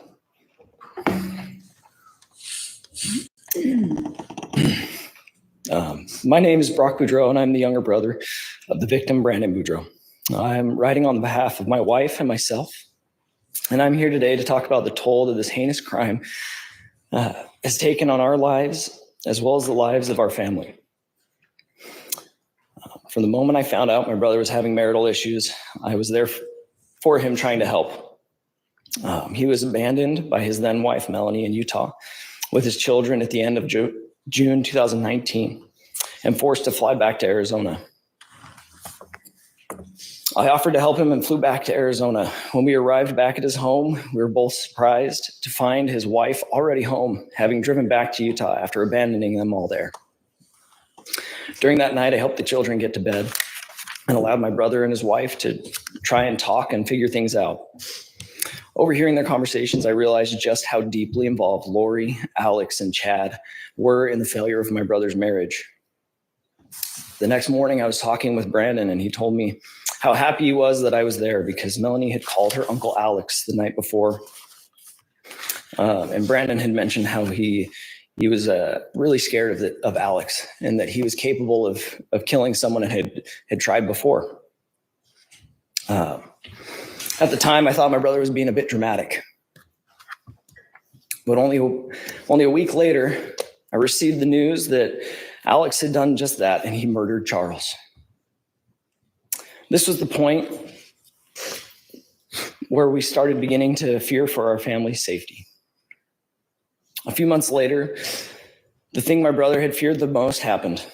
Alex had attempted to take his life on the orders of Lori. In that moment, our lives changed forever. We could no longer trust that we were safe. We always wondered if someone was coming for Brandon, not knowing just how far these people were willing to go. We were robbed of our sense of safety because of this. We all felt that we needed to get video cameras around our houses, obtain firearms to protect ourselves, and always be watching over our shoulders. As hard as it was for us as his family, I could see how hard it was for Brandon. He was forced to go into hiding, trying to keep his children and himself safe. The toll this took on him was immense. My once fun, energetic, optimistic brother was now a nervous, sad, distraught shell of a man.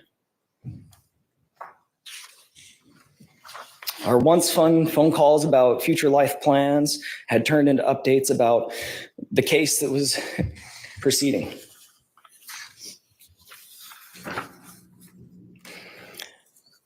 June 2019 was the beginning of so much sadness in our family's lives. As the story unfolded and things became more public, our family name, being so unique, started to be recognized and associated with the ongoing trials and investigations. I'm a practicing dentist in the state of Arizona, and now I constantly fear of people Googling my last name. Having things pop up about the case rather than information about me or my practice. I would like to think that this has not affected people deciding whether to come and see me or not, but I'm sure it has. Our lives have now become entangled with a story none of us wanted to be a part of. We are forced to have hard conversations with our young children, trying to explain why someone would want to kill their uncle. This has forced us all to watch as Brandon has had to share custody of his children with a woman we all know was involved in his attempted murder. It has forced us to sit back and watch as our name has been publicly defamed and slandered by that same woman. Somehow, she still walks free, but I hope someday she gets the justice she deserves as well. For now, all we ask is that you recognize the pain and suffering that has come from the actions of all the people involved and give a sentence that is fitting. Thank you. Next is Desiree Smoot, Brandon's sister.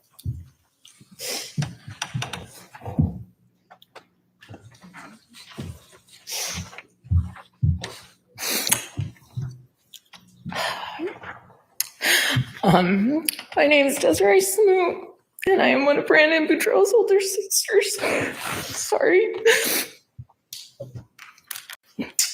It is extremely hard for me to explain just how much my brother means to me and how much the decision of Lori Daybell and others to conspire to shoot him on October 2nd, 2019 has impacted my life and my family's life. Nothing prepares you to hear your dad tell you that someone tried to shoot and kill your brother and that they missed him by inches. The shock, anger, helplessness, and fear you feel is unimaginable. Our lives were completely changed after that day. I saw my brother in person a few days after the attempted shooting, and I will never forget that moment. I can still see him today. His face was so full of fear and shock. He couldn't comprehend what had happened to him. He feared for his life and for his children. As an older sister, there's nothing you want more than to protect your brother, and I couldn't do anything. I couldn't take away his fear and pain. I couldn't fix this. I can still hear my brother's voice as he broke down on the phone. He cried to me, asking how he was supposed to explain this to his children when they were older. How was he supposed to tell them that someone who was supposed to love him tried to take his life? The heartache in his voice broke me. I knew that this was a reality that he was going to have to face at some point. The trauma for him and his kids will never be completely over. The following months after the attempted shooting of Brandon, my husband and I lived in constant worry and fear as we tried to help support Brandon and my nieces and nephews. During this time, my husband was called by my dad and asked to rush over to their house because there were people there that we were really scared of. I remember being terrified for my brother, my nieces and nephews, my parents, and my husband. During that time, we also lived in fear that someone could possibly show up at our house. We had my brother and my nieces and nephews at our house quite often, and we had to be so vigilant in being aware of our surroundings because we didn't know if people were going to show up, people that were trying to hurt my brother. The stress and fear greatly impacted my husband and I as we tried to appear normal for our own kids and for my nieces and nephews because we didn't want them to be worried. Our work lives were impacted as we tried to balance our jobs with the stress and fear we were experiencing. I have never known fear like what we experienced for those few months after the shooting. Eventually, my brother was so scared he decided he needed to take his kids and go into hiding because he didn't feel safe. My mom, my sister, and I decided we would split up the time and each go and support Brandon and help with the kids. I took off a week of work and left my own family to try and offer a little bit of love and safety to my nieces and nephews whose lives have been completely changed because of others' choices. Brandon and I worked hard to try and keep everything normal for his kids while both of us were scared and worried. We didn't want the kids to feel our fear, but we were scared. The amount of stress this balance put on us was extremely hard. We both could feel it. I could see the stress and anxiety on my brother. He was trying so hard to support his kids while he trying to find a way to keep them safe. Family means everything to me, and I am extremely protective of mine. I have felt so angry and helpless because I haven't been able to fix this for my brother and my beautiful nieces and nephews.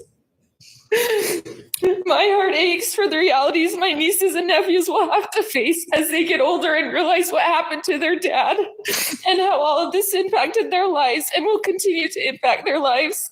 It is not fair, and I hate it. I have to talk to my own kids about the fact that someone tried to hurt their uncle, someone they love greatly. These are not things any parent wants to have to discuss with their kids. How do you explain this evil act? How do you explain to them that their cousins who they love so much will forever be impacted by this? For the past 6 years, our family has rallied together during this nightmare. And we have become stronger. We have uplifted each other and supported each other. We have prayed for someone to take accountability, to show a little bit of remorse for the pain and heartache they have caused to Brandon, his children, our family, and all the families affected. We have not gotten that. That is really hard for me to accept. I pray every day to be able to forgive people who have caused so much heartache and pain to the people I love. I am grateful for the justice Brandon found in June. I am grateful for the people who worked for that. Today, I am asking the court to take into consideration how much these acts have impacted my brother and his kids, how much it impacted all of our family and all the other families. Please help Brandon find a little peace as he strives to put his life back together and keep his family safe. Thank you. Thank you. Next is Danae Boudreau, Brandon's other sister.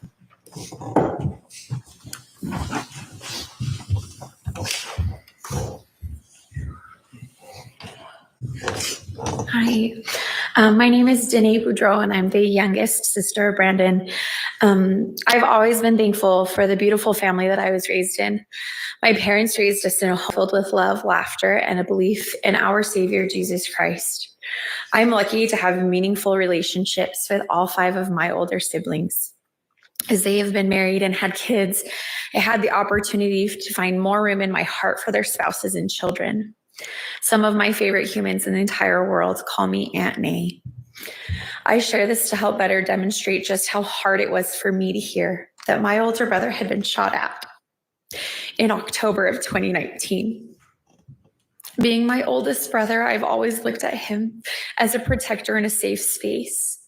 Hearing the evidence that was presented in this case reminded me just how close I came to losing him that day. As terrified as I was to lose my brother, I could not imagine how devastating it would have been to my nieces and nephews had they lost their dad that day. The greatest impact I feared was what would have happened to those children if something had happened to my brother. Over the coming months, that fear and anxiety for his and their safety was a constant in my life. Being one of the few adults he felt safe leaving his kids with, I spent many hours taking care of my nieces and nephews. I purchased plane tickets and used personal days at work to be able to travel and help care for the kids. I was a kindergarten teacher at the time, and I spent time reading with my niece who was in kindergarten that year. I held my brother's kids close and I comforted them during times of uncertainty. I have an unwavering belief in doing anything in my power to protect innocent children. In the aftermath of the attempted murder of my brother, I watched my entire family rally to do just that for my nieces and nephews, protect them. We set aside our own fears and worries to make sure that those 4 children were surrounded with love and security. I forged a special bond with my nieces and nephews, one that I still carry today. Had something happened to my brother that day, this bond would most likely not exist. I've carried fear, anxiety, anger, and sadness in my heart as a result of what happened to my brother. There have been times I've feared for my own safety as I've helped to keep those children safe.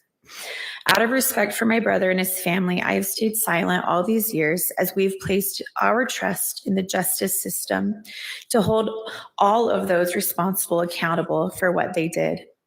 I cannot begin to imagine what my life would look like today without my older brother and his family. I thank God that while we have been through hell, we didn't have to face that horrific loss. Accountability is essential to human growth. The impact of this act of violence on my personal life, as well as that of my entire extended family, has been significant. Thank you for the opportunity to share the thoughts and feelings that I have carried for so many years. Thank you. Next is Jenny Boudreau, Brandon's wife.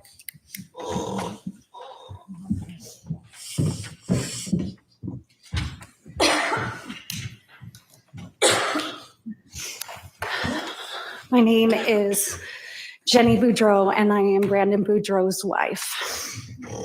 First and foremost, I want to thank all those that have spent countless hours in bringing justice to not only Brandon, but to Charles, JJ, Tylee, and Tammy. Today, I stand here today as a voice for the pain and lasting trauma caused by the attempted murder of my husband, Brandon Boudreau, on October 2nd, 2019, a day that none of us will forget. That morning, Brandon was driving near his newly rented home in Gilbert, Arizona, when a bullet fired by Alex Cox under the direction and planning of Lori Vallow Daybell and other co-conspirators missed his head by merely inches. Just inches. One moment, one shot. A moment that should have taken his life, but didn't. And yet that near-death experience has forever changed his life and mine. When I met Brandon, I saw a man with one of the biggest hearts I have ever known. But it was a heart that had been bruised deeply and wounded by betrayal from those he trusted most. To be hunted by people who were supposed to love and protect him, his own family, left scars that go far beyond physical danger. It robbed him of a sense of safety. It shattered his ability to fully trust. It forced him to live in fear. For months, Brandon was living in hiding, moving from place to place, always looking over his shoulder. The people who wanted him dead still were out there, and he knew they were not finished. After the horrifying news of the murders of Charles and Tammy, and especially Tylee and JJ, children he loved and he knew, Brandon had countless sleepless nights. The fear became constant. I will never forget the night when Alex and another showed up at his family home searching for his children and Brandon. The fear I heard in Brandon's voice was like nothing I had ever heard. He believed that he and his children could be killed. This was his new reality. These crimes weren't just about money or power or twisted religious beliefs. They were also about destroying families, destroying lives. Lori and her co-conspirators tried to take away a father from his children. This is a man who reads scriptures with them, tucks them to bed at night, plays games with them, supports their dreams, encourages them, and loves them with all of his heart unconditionally. He would do anything for his children. Had that bullet not missed, these beautiful children, now my beloved bonus children, would have grown up without a father's guidance, his protection, and his love. No child should ever be denied that. Brandon was deeply traumatized, and yet he continued to show up for his children, for truth and for justice, even on the first day of our honeymoon, which was meant to be joyful and sacred. I watched my new husband weep in a car after having to identify the remains of a boy he once loved and tried to protect. That boy was JJ, a cousin of Brandon's former wife, the son of the very woman who tried to orchestrate Brandon's murder. That weight, that moment is still and always will be heavy in our lives. He has survivor's guilt. He sometimes wondered why he survived and the others did not. He would say, I would switch places with Charles, with JJ, with Tylee, and even Tammy so that they could live. This is the kind of person Brandon is. He would do anything for the people he loves. Brandon carries emotional scars of attempted murder, betrayal, and loss every day, and yet he remains kind. He remains faithful, and he remains a father that his children are proud of. Today, I am proud to stand beside him as his wife, his best friend, and a witness of his resilience and his courage. The truth has finally come to light. And although it has taken many years to get here, I pray that justice will be served properly. evil tried to take away, tried to silence Brandon, but it failed. He is still here. He is still standing. And because of that, so are we. Thank you so much. Thank you. Last will be Brandon Boudreaux. After Brandon speaks, we'll need to give the court reporter a short break, so I'm just letting everyone know.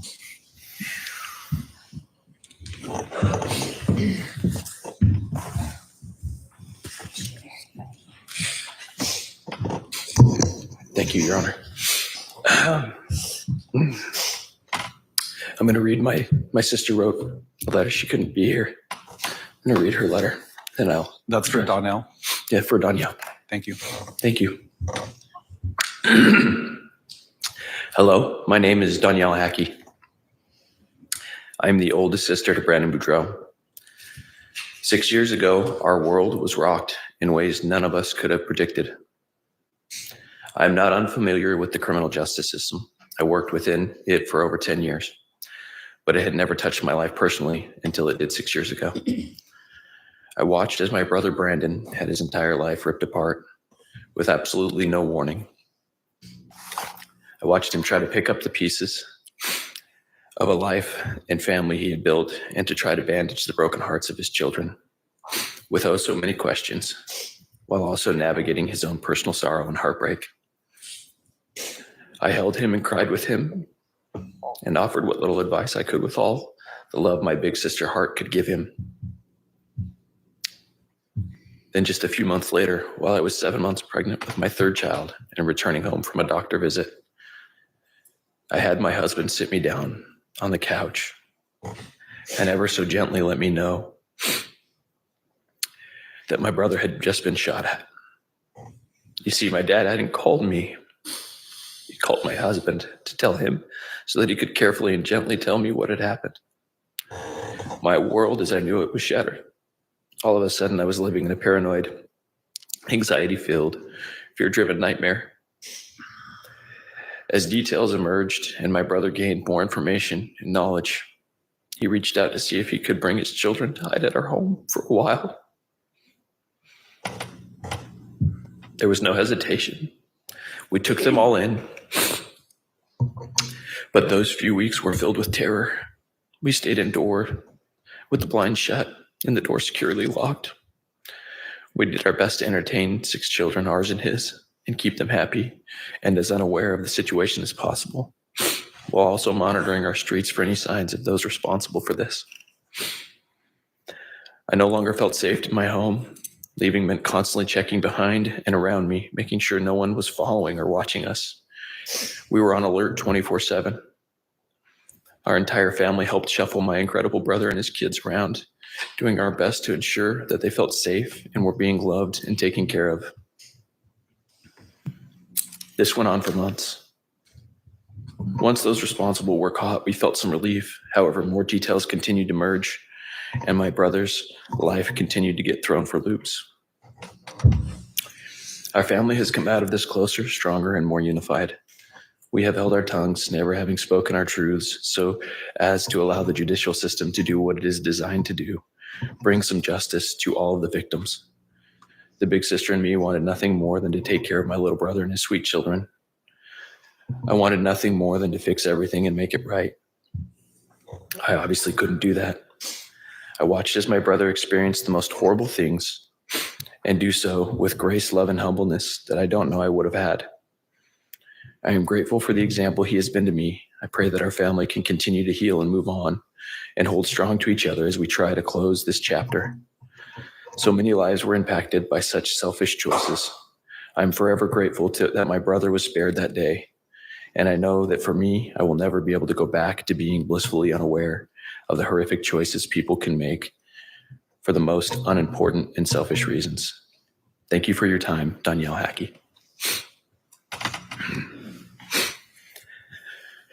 Your Honor, thank you for giving me my time today and for listening to all these people who are my family now and who have gone through this with me. On October 2nd, Lori Daybell, someone I considered family, conspired with others to shoot at me. An act that not only endangered my life, but it threatened to destroy the sacred family unit that I cherish for my children.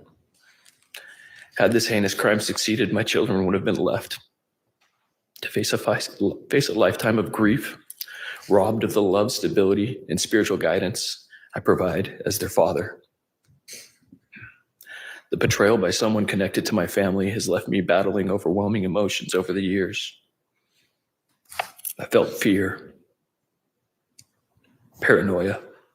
I lived with constant vigilance, loneliness, regret,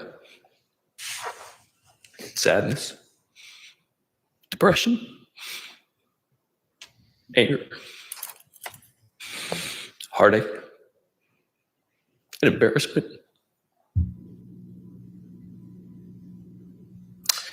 All while striving to remain a beacon for my children I didn't want them to see.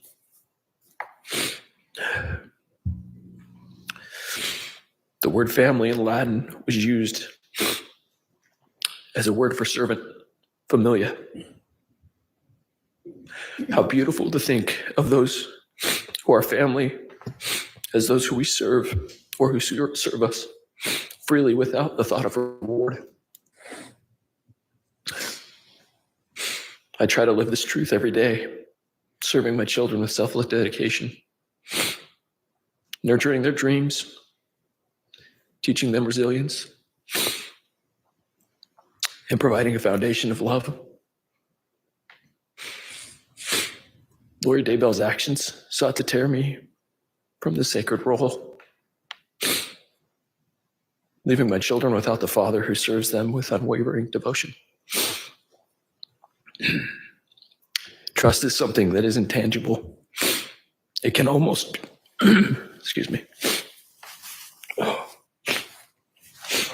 It can almost be measured in interactions with others by the speed and comfort with which we speak. We can see this inside our families.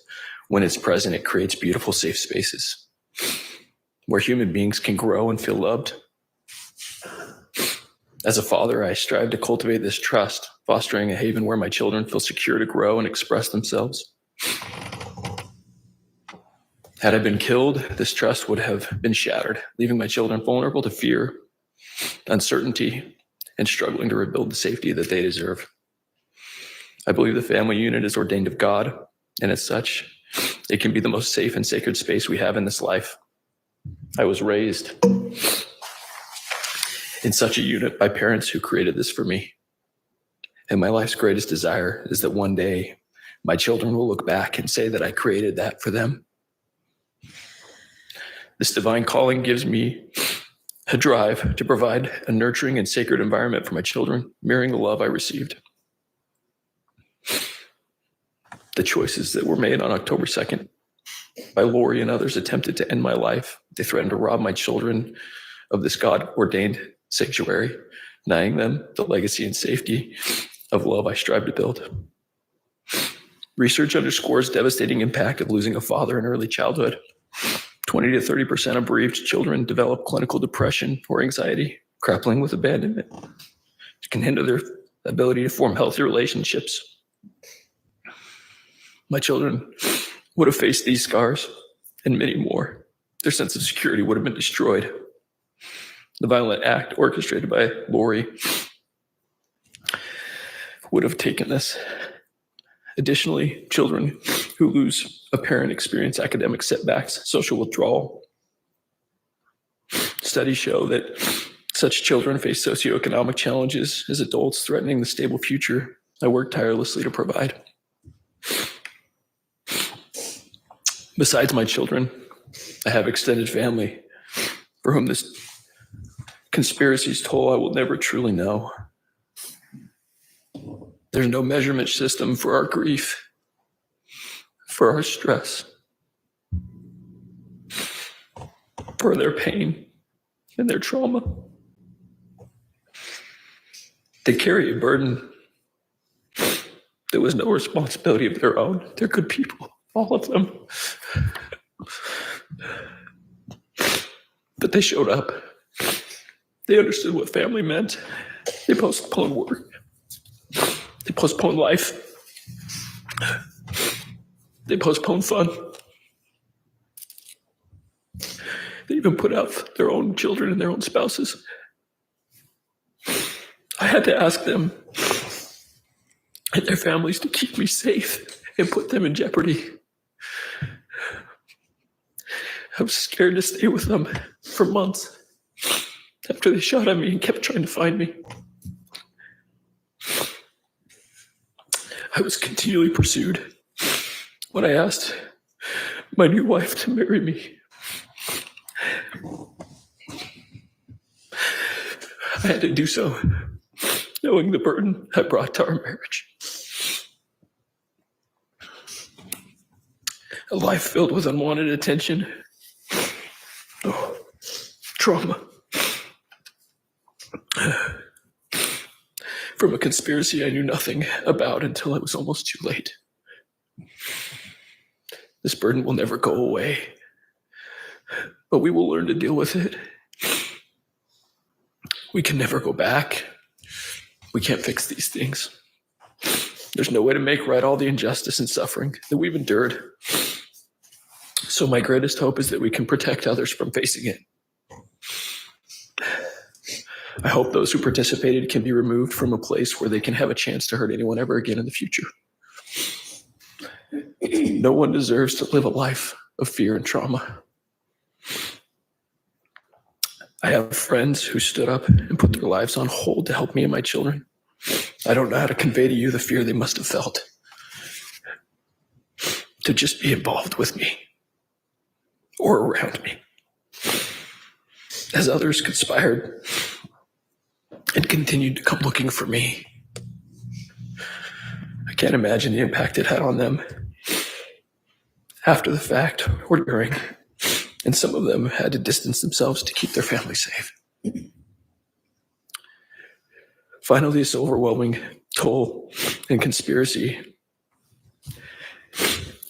has had so much effect on those who are called upon to uphold our laws,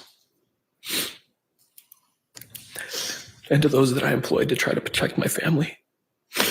I would include attorneys, law enforcement, juries, yourself, your staff, all the people who have to deal with this. We've spent countless hours and precious resources from our community's taxes, mine and my family's personal finances, striving to prove exactly what happened, and most importantly, to keep children safe.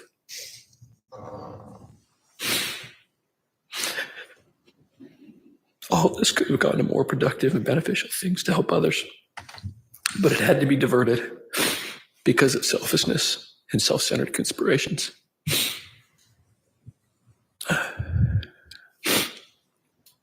Your Honor, I'm a believer in forgiveness, and I believe it can be relieving for people to let go of the feelings that I've been describing, to give them away to their Savior, so that there's more room for good feelings and things that can come in this life. I try to practice this. I'm not perfect at it, but I have found relief in it. But I do not believe that this means that we can trust those who commit crimes to continue to have freedom that they had before. I choose to forgive Lori for myself so that I can be able to be a better father to those children I described. Be a better husband for my new wife. A better son and brother to these wonderful people who came. And a better neighbor and friend to those people who were there for me when I needed it most. But I have never seen any remorse or acknowledgement from Lori or any of her conspirators. Only denial, shaming, and accusation. I would never feel safe if she has freedom. I will always fear her for what she would try to do, again, to hurt my family. The trauma of this attack has already shaken my children's sense of safety. forced me to fight through pain, and it's forced me to work to restore trust for them in this life that we live. Lori's conspiracy was an assault on the essence of familia or selfless love. It's an assault on trust, and it's an assault on the divine sanctity of what a family is and what I grew up in. I would urge you to recognize this harm, this act that was intended to inflict pain upon myself, my family, my children, who deserve to grow up in a sacred, safe space. And I would ask you to protect us. As I let go of those angry feelings and all of those things, I would ask you to protect us, keep us safe, keep these people who deserve it safe. And I just ask that and thank you. Thank you. We're going to take a short recess of about 10 minutes. You may wish to remain in the courtroom in your seats, but if you do need to use the restroom, you might want to do that at this time. All right.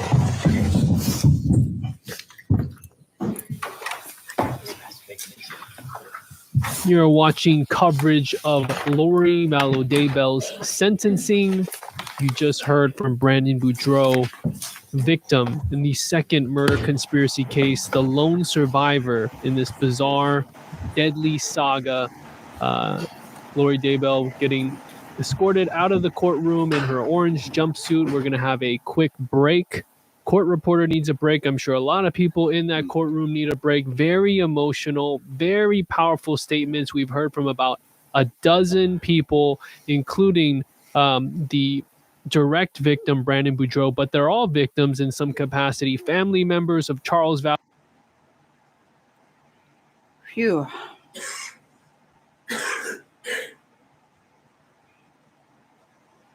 No, you're right. I think that, and it's all going on deaf ears. She doesn't give a shit. It's horrible. Wow.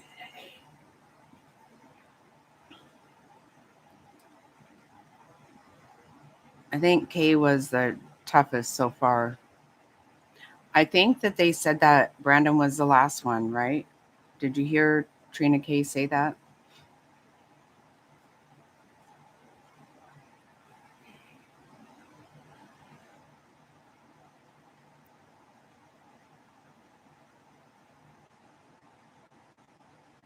So what do you guys think?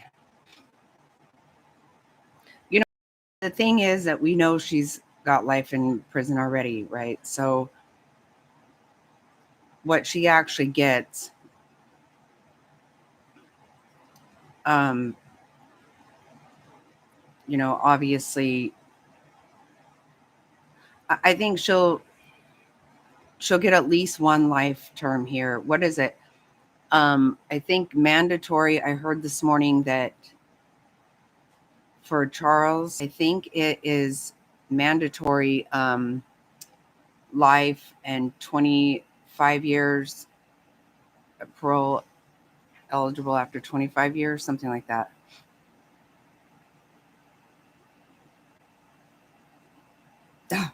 I know, right?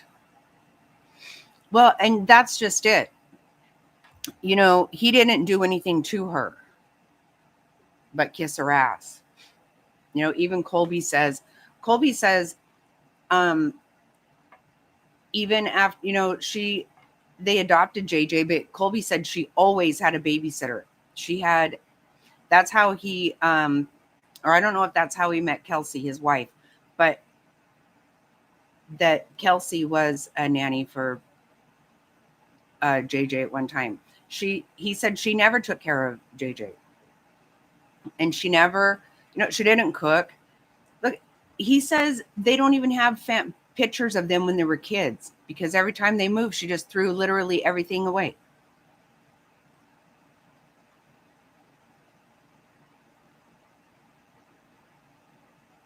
Yeah, he had $1 million life insurance policy. And she didn't know that he had changed the beneficiary to his sister, Kate, because he knew she was going to kill him. She knew that. or he knew that. He told the police. There's body cam of him telling the police, she's going to kill me. Yeah, it's really fucking gross. And he absolutely adored her. And every time she, on a whim, you know, she wanted to move all the time. They lived in Hawaii twice. They lived in Arizona twice. Every time she got a hair up her ass, they moved, and she threw literally everything away and got new stuff everywhere they moved to.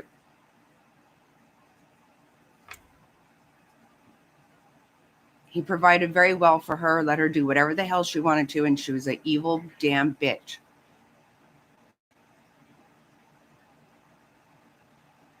Yeah, right. No, I know. That's funny, Top Hats.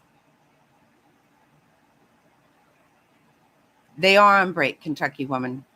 How is your daughter doing? You said you're there waiting for your daughter while she's in surgery. How is she? Is she still in surgery? What's going on? Hey, freaking, good to see you.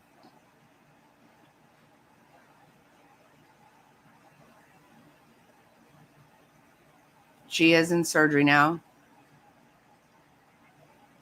Okay, well, if everybody could say a prayer for Kentucky woman's daughter.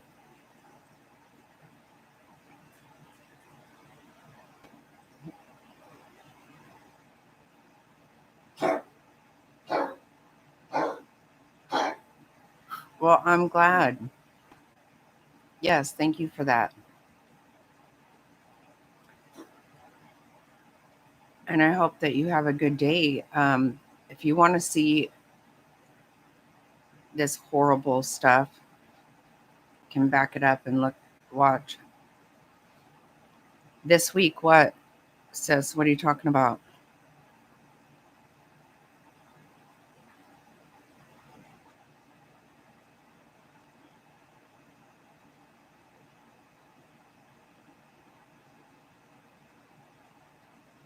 Yes, Happy, you're absolutely right. Yes, there was $1 million policy on Brandon also. Yeah, you know, coincidentally, most of the people that were dark also had a financial benefit. Isn't that odd?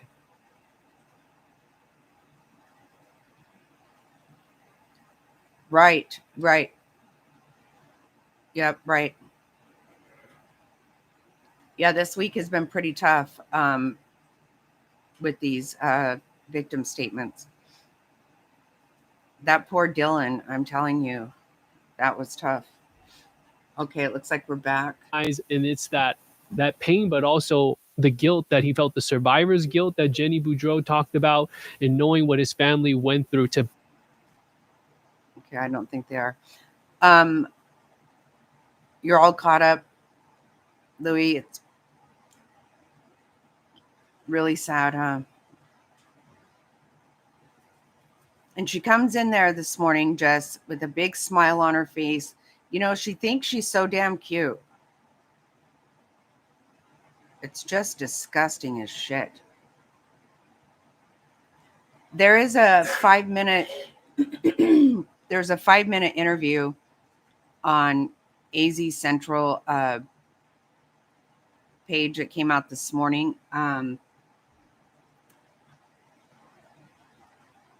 And I tried to play it, but it was going to shut me down. So I had to turn it off. But if you guys want to go listen. Yeah, because she asked her, how do you feel about this being the end? And she said, oh, I don't think it is. Get lost, you sick bitch.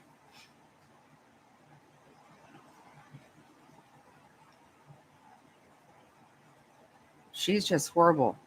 But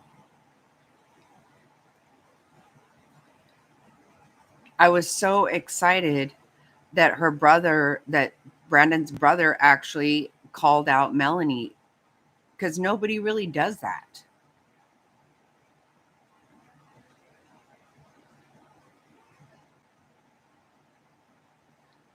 Right, Top Hats? That's exactly how I feel about her. I don't think she's all that one bit. I think she's disgusting.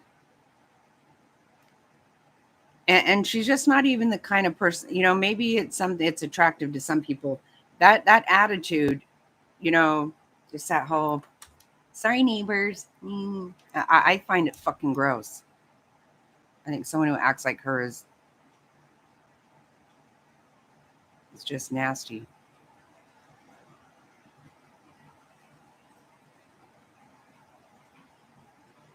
She's always trying to, just like, I don't know who brought it up, but about her being on, Wheel of Fortune and being in a pageant, and she does. She thinks she's a lot cuter than anyone else, I think. She likes herself a lot. A lot. Oh, you know what? Okay. Oh, here we go. See, I forgot we were behind. That's Tom Evans, former Joy Valtra. We're getting a look at her seat, just turned around and glanced at everyone. In just a moment, Trina K gets set to Did you see break all it all down like she did in her sentencing memo, but it's going to be more. You notice all of the police from Rexburg there? Come on, Bresky, get her. Tear her up.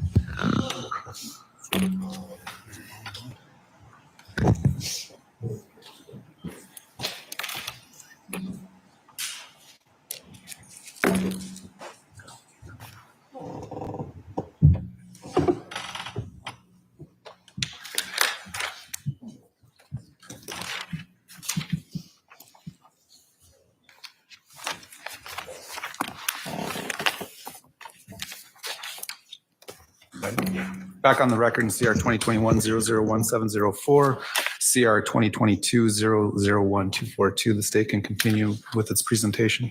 Thank you, Your Honor. This time, I would like to address the court.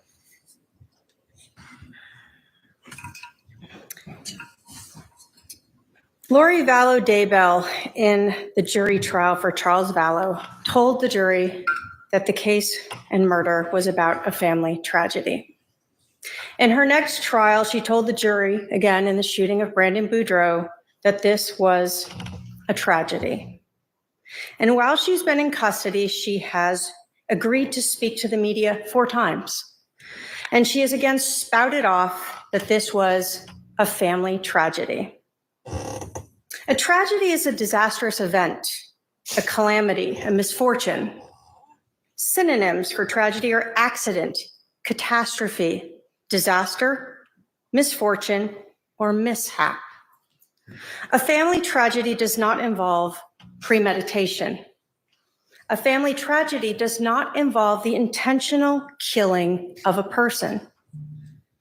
A family tragedy does not involve working with an accomplice to commit first-degree premeditated murder.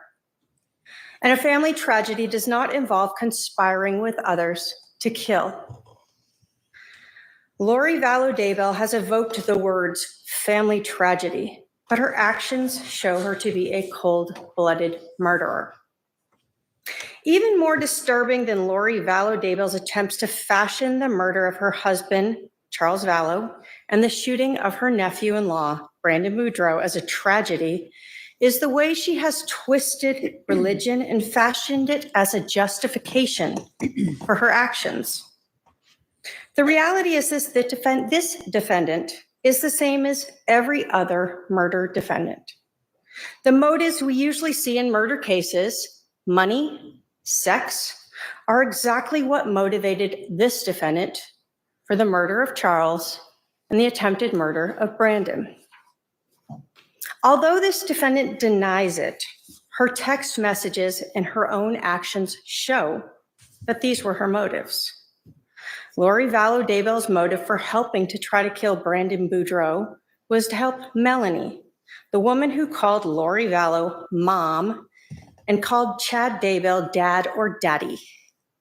Just like with Charles, Lori and Chad used their twisted religion to claim that Brandon was dark, possessed, and therefore his death would be justified. Brandon's death would have given Melanie money, the same motive as with Charles. The only difference was this money was for Lori's, quote, daughter, Melanie. The court has presided over these two trials and has heard all of the evidence. The court has accepted the verdicts from both juries.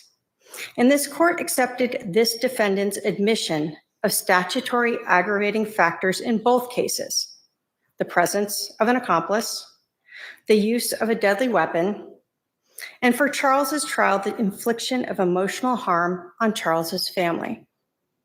The court is legally permitted to find any other aggravating factors and to give each of them the appropriate weight or value. Emotional harm is a very strong aggravating factor that exists for both Charles's family and Brandon and his family. But how do you give the appropriate weight or value to the aggravating factor of emotional harm? The defendant admitted it exists, but that doesn't provide this court with the facts to really weigh the harm that this defendant sentenced these families to. So I want to start first with Charles's family and their emotional harm. Charles Vallow has 5 siblings. He has nieces and nephews. He has 2 sons from his first marriage, Cole and Zach. He had JJ and Tylee and Colby, and he had so many friends. You've heard from Charles's sisters and brothers. Charles regularly visited them. He talked with them regularly, and each sibling has suffered extreme harm as a result of this defendant. We didn't hear from Bobby today, one of Charles's brothers. When I first spoke with Bobby, he told me a story of March of 2019. Charles was visiting. Bobby talked to Charles, and Charles told him that Lori was trying to kill him and that she was going to kill him for his insurance money. Bobby told me how Charles was crying as he spoke and how difficult it was for him to talk to him about this. Bobby told me how much he misses Charles and that it felt like someone had cut off an arm or a leg. That's the pain that he suffers to this day. When I spoke with Charles's brother, Jerry, I learned how Jerry looked up to his brother and literally followed him around as a child. How they shared a love of baseball, and Charles, who was a semi-pro, tried to help his brother learn to be a better player. This is a loss that Jerry still feels every day. When I spoke with Charles's sister, Susan, she told me a story about how close her son was to his Uncle Charles, and the reaction that he had when she had to tell him that his Uncle Charles had been killed, how it devastated him. When I first met Kay and her husband, Larry, I could see the exhaustion in their eyes after going through the trials in Idaho. Kay and Charles were exceptionally close. And it was clear to me that Kay would do whatever was needed to ensure that her brother got justice. And she has been here many, many days. But one of the most disturbing parts of this case that gives so much weight to the aggravating factor of emotional harm and shows how callous, how self-centered, how uncaring, and how narcissistic this defendant is the text messages that she sent to Charles Vallow's sons, Zach and Cole, on July 12th, the day after Charles died. She let them know via a text message that their dad was dead. She wrote, quote, "Hi, boys. I have very sad news. Your dad passed away yesterday. I'm working on making arrangements, and I'll keep you informed with what's going on. I'm still not sure how to handle things. Just want you to know that I love you, and so did your dad. One of Charles's sons texted back, Lori, what happened? Lori Vallow knew that Alex Cox had shot and killed Charles, but instead of being honest or caring about his sons, she lied and told them, we are still waiting on the ME report. I'll let you know more when I can. Charles's sons texted again and again, and at one point, one of them indicated, you can't just tell us Dad died and disappear. On July 15th, one of Charles's sons texted Lori and said, quote, okay, Lori, it's been 3 days. You let us know our father passed away over a text message. 3 days and we haven't heard from anyone. The only information we have is the one text from you saying he passed away. You disappeared after that. We need any information you have. What happened? When did it happen? How did it happen? Where is he now? Are there any funeral plans? We talked to him all the time, and now he's gone. He was our dad, and we loved him very much. We deserve answers. Lori Vallow Daybell never answered their questions about what happened to their dad. Instead, she lied to them and said she was planning to cremate Charles and take all of them to Hawaii to spread his ashes. Instead, this defendant FedExed Charles's ashes to Louisiana and took Chad Daybell to Hawaii. This court has heard from just a handful of the people who loved and cherished Charles. There are more in the courtroom and many more who could not be here. Each one of them will never be complete again. This defendant damaged every one of Charles's family members and friends. They're back in court, when she helped Kentucky woman. orchestrate his murder. This court is in possession of lifetime injunctions for Susan Vallow, Jerry Vallow, and Kay Woodcock. The state asks that you sign those and serve them on the defendant. The state also provided to the defendant hard copies of the restitution requested by Kay Woodcock for travel, food, and housing. All the things she had to do to be here in this court. The total amount of restitution for Kay is $8,949.52. The state asks that you order that restitution. The court also heard from Brandon Boudreau and his family. Brandon survived his attack, but he suffered for months, fearing he would be killed. Brandon left Arizona to hide from Lori Vallow, Alex Cox, and Melanie Boudreau Pulowski. Brandon is the person who tied this case to Charles's murder. And he alerted the police when he saw that Chad Daybell's wife had died, and he knew all of these things were connected. Imagine living in absolute fear that you could be shot and killed at any given time by people who were your family. Knowing a bullet had hit your car just a couple inches above your head. This is the emotional harm that this defendant thrust upon Brandon and his family. The court is in possession of lifetime injunctions for Brandon Boudreau, and the state asks that you sign it and have it served upon the defendant.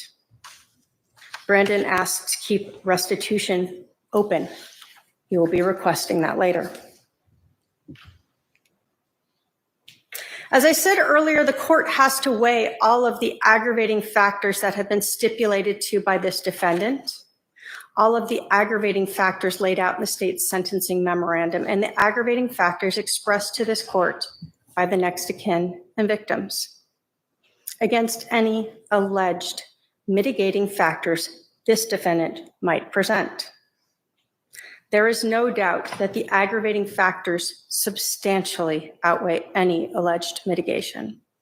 The volume and weight of this defendant's actions and the aggravating factors support running each of these defendants' convictions consecutively to the others.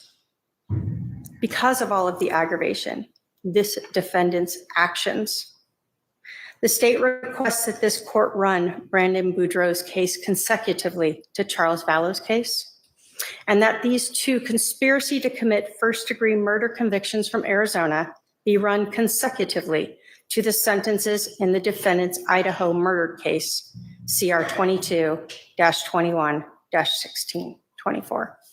Thank you. All right. Would the defendant like to address the court or present any witnesses? Yes, Your Honor. Can I remain sitting? Go ahead. Oh my God, she's gonna fucking do it. Oh my God. I cannot. Someone's gonna attack her. Wow. Representing myself at these two trials was a constitutional right that I exercised. I could not have done so without my team. Annalena Ramirez, my paralegal, Jeff White, my investigator, and Pamela Hicks and Robert Abernathy, my advisory counsel. I acknowledge their diligence and hard work in helping me exercise that right. They worked tirelessly and I appreciate them. Representing myself, I have learned much about the law through this process, and I'm grateful for the knowledge that I have gained.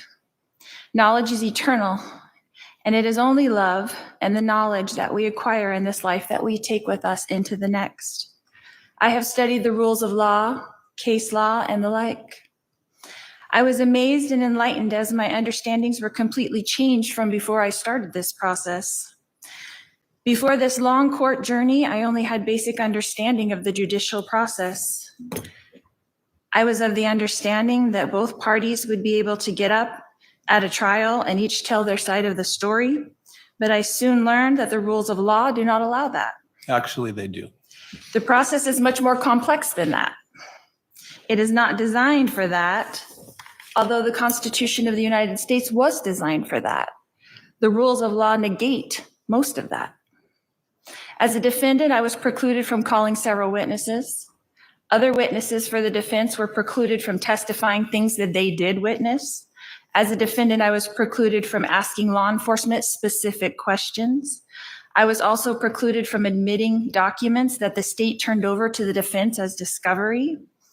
The founding fathers of this country did not intend for the rules and laws of trial that have been implemented into this justice system to make it impossible for the accused to defend themselves. Their objective was quite the opposite. They advocated for a fair and impartial and speedy trial. It was never their intention for people to be sitting in jail for years and years waiting to be tried while the state continues to try to gather new evidence against them. This is what our unjustice system has become. Men and women sitting in jail for years and waiting to be heard. The constitutional right of life, liberty, and the pursuit of happiness thwarted. My case is not unique. There are many here in Maricopa County that have been in jail almost 10 years waiting to be tried. The conditions of this jail are not for long-term confinement. You do not have access to direct medical care. You do not have access to proper nutrition. You do not have access to sunlight. You do not have access to decent dental care. In fact, when you go to county jail for 1 year, they come to your door and offer you a vitamin D supplement because you have not been in the sun in a year. Imagine this for years. You don't deserve the sun, you fucking whore. It is whore. Inhumane.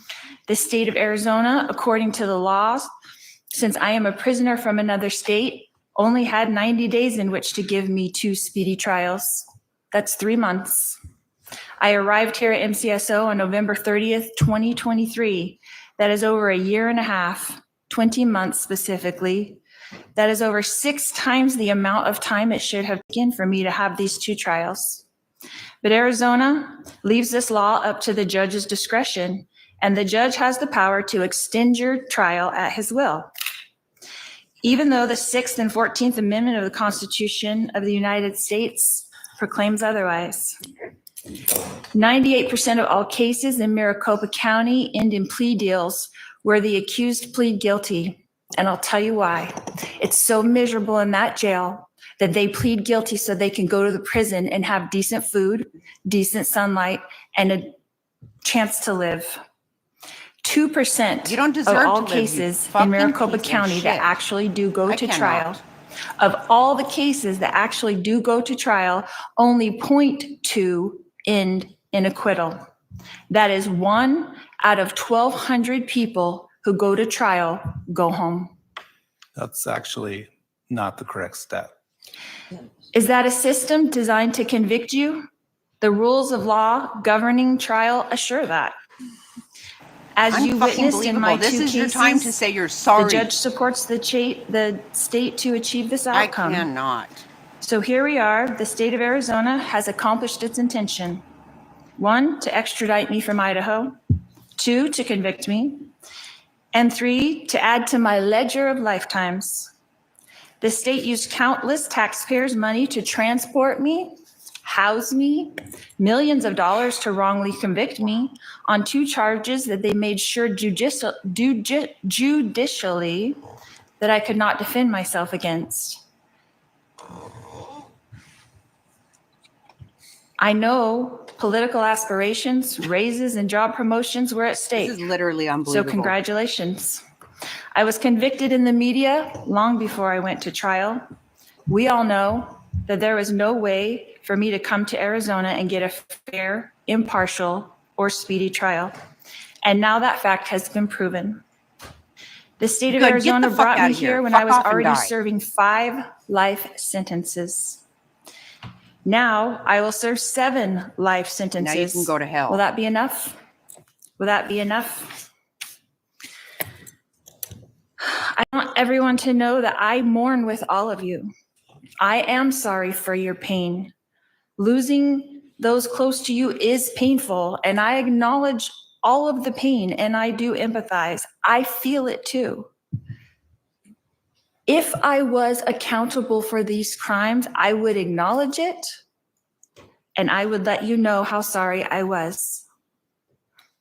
But I have witnessed for myself what it is like to leave this mortal existence and return home when I temporarily died in the hospital giving birth to my daughter, Tylee. When our spirit leaves our body and we return to the pure energy state in the spirit world, we immediately no longer feel hate, anger, envy, or resentment. I promise you. We come to earth to experience these emotions, but these emotions are immediately replaced by a blissful, heightened sense of peace, love, joy, and well-being. The moment our spirit leaves our body, we feel more alive than we ever did on earth. And we have deep empathy for those we have left behind. We do not want our loved ones to grieve or be sad. We know that they will because that's a mortal experience, but they come to comfort us. We immediately know the minute you leave your body, you are aware of who you are, why you came to earth, and that we will all be together again soon, and that this separation is only temporary. All of the cares and pressures and problems immediately melt away. And after comforting our loved ones, we move on with our eternal life, continuing to pursue knowledge and wisdom and understanding in eternal progression. Heaven is a very busy and happy place where everyone is engaged in projects that they love to do. That includes Joshua, that includes Tylee, that includes Tammy, that includes Charles. Stop it. Stop. No one there, none of these Exactly, people sis. I wanna- are seeking revenge My or God. justice. So although we miss our loved ones, and I do too, I assure you that they are busy and happy and peaceful. I have felt the kind of busy shit. contentment that they feel now, and I try to duplicate that here. So whether I'm giving 5 life sentences or 7 life sentences, I will continue to try to uplift and help and strengthen those around me. It does not matter where you serve on earth as long as you do it with love. It doesn't matter if I'm given 7 lifetimes or the death penalty like my husband. What things look impossible to man are easy for Jesus. Jesus tells us in the Bible not to judge, but this whole entire justice system is just that. So I want you to watch, because God will show the world great miracles. I will continue to love everyone I come in contact with, and I will turn this battle over to God. If this is God's battle, then the math doesn't matter. 7 lifetimes or the death penalty doesn't matter. God's miracles will abound. When a soldier goes off to war, he is a soldier. When a soldier comes back from war, he is a warrior. And Jesus is in the prisons. He is turning his soldiers into warriors. For the prisoners shall go free. Sometimes victory doesn't look like victory until it's finished. Prisoners who have been told that they will never go free will be free. And I want you to expect miracles, and I want you to watch for them, because you will see. We fear not what man can do, because God's warriors surround us. When the battle is relentless, and this one has been for over 6 years, remember, God is building his army of warriors in the prison system. He is turning Sauls into Pauls. When Jesus is sending his servants into the prisons to prepare his warrior team, we will be there only until this purpose is complete, and then the warriors will walk free. We are redeemed by Jesus Christ, so we are free right now, but his chains will break. Prison walls will fall. The power and majesty of God will be revealed. When Jesus is ready, he will call his warriors from the prisons, and we will walk free, and we will serve him. I will quote Moroni, the great prophet, from Moroni 8:16, and he says, "Behold, I speak with boldness, having authority from God. I fear not what man can do, for perfect love casteth out all fear." And in Ether, Moroni says, "And now, if I have no authority for these things, judge ye. For ye shall know that I have authority when ye shall see me, and we shall stand before God at the last day." Do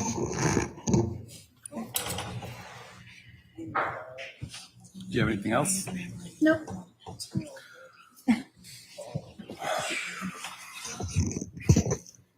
Wow, wow, wow. In this day and age where truth seems to matter little to our talking heads on the news and to our politicians, I'm proud that this trial court, and through our jury trials, we draw on the collective wisdom of jurors to determine the truth. As I said in my jury instructions to the jury, it is their job to determine the truth. The defendant spent several minutes talking about statistics and being prevented from presenting her side, and that is not the truth. Maricopa County is a court of innovation. We virtually screened hundreds of jurors, and we kicked off jurors from service that had ever even heard of Lori Vallow. So when she says that she couldn't get a fair trial in Maricopa County, that is not the truth. Your cases involved 24 separate jurors who deliberated and reached verdicts on these 2 cases. They represent a broad cross-section of society, which means these 2 verdicts represent the decisions of our community, not the view of a single person, not the view of a single prosecutor, and not the view of a judge. The collective decision-making of juries helps to reduce individual biases and errors in judgment. 12 jurors in the first case unanimously agreed that proof beyond a reasonable doubt established you conspired to kill Charles Vallow. And 12 separate jurors in the second case, again with no prior knowledge of you whatsoever, no knowledge of your notoriety, unanimously agreed you conspired to have Brandon Boudreaux killed. Many people have asked why the state bothered to extradite you and bring you to Arizona, given the sentences that you received in Idaho. Trials are not just about seeking accountability or punishment from those who have committed crimes, but to give the victims of crimes justice and acknowledgement of the impact of being a victim. Justice demands not only recognition of the pain inflicted, but a firm response that upholds the dignity of every victim harmed by the actions of someone who has shown blatant disregard for humanity. You've left a wake of destruction stretching from Louisiana, across Texas, Arizona, up to Idaho and back again. Anytime a person victimizes a single individual, the ripple effects of their actions extend far beyond the immediate harm. And you have not victimized just a single victim, but many. You've shattered lives, you've undermined trust, you've sowed fear in the hearts of many. I can't imagine what Brandon and his family went through for those months, hiding, Charles's family wondering who's next. Is someone coming for them? Jenny said a lot of the things I was already going to say to you, Brandon. I'll just touch on a couple of them. I had wondered during the trial whether you suffer from survivor's guilt, and she confirmed that for me today. I also remember looking at you in the back of the courtroom trial, and just, you have this look about you of a wounded individual. I hope you can heal someday. To Charles's family, I just wanted to share with you that I'm sorry for your loss. Charles seemed like a great all-around guy. One of the exhibits that was put up during the first trial, I noticed something. He and I share the same birthday. So I'll remember him on my birthday.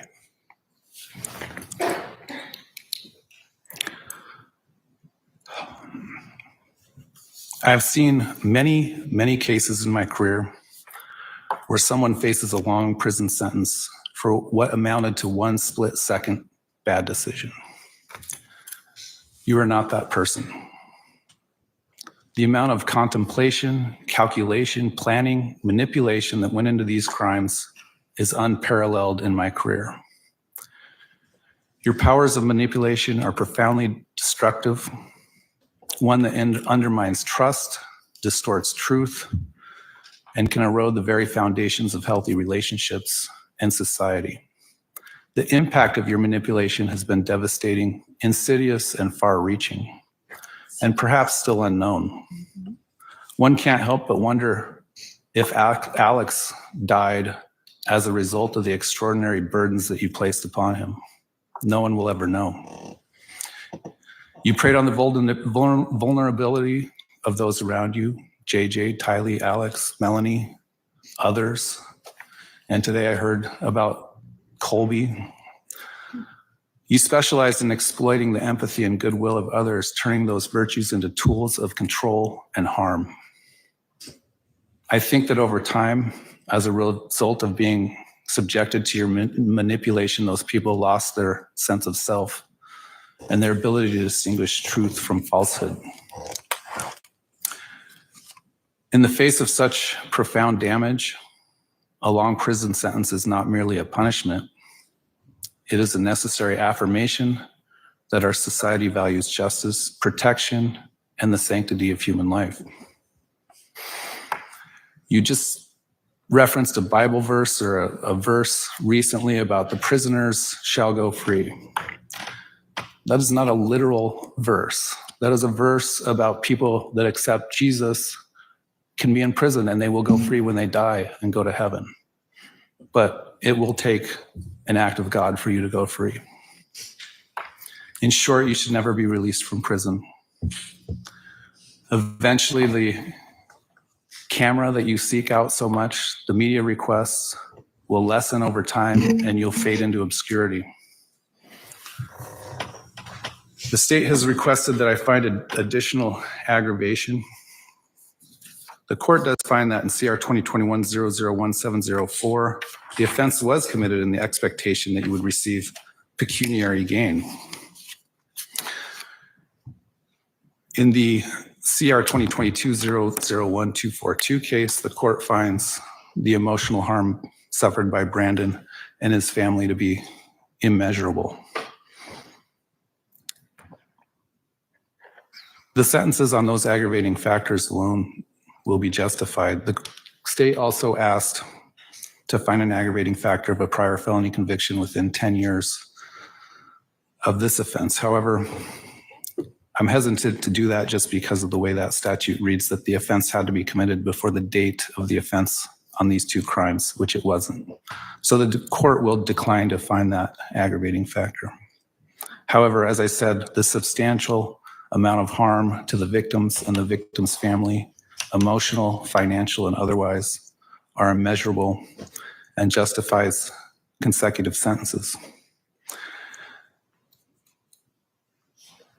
Ms. Vallow, what's your position on Ms. Woodcock's restitution request of $8,949.52?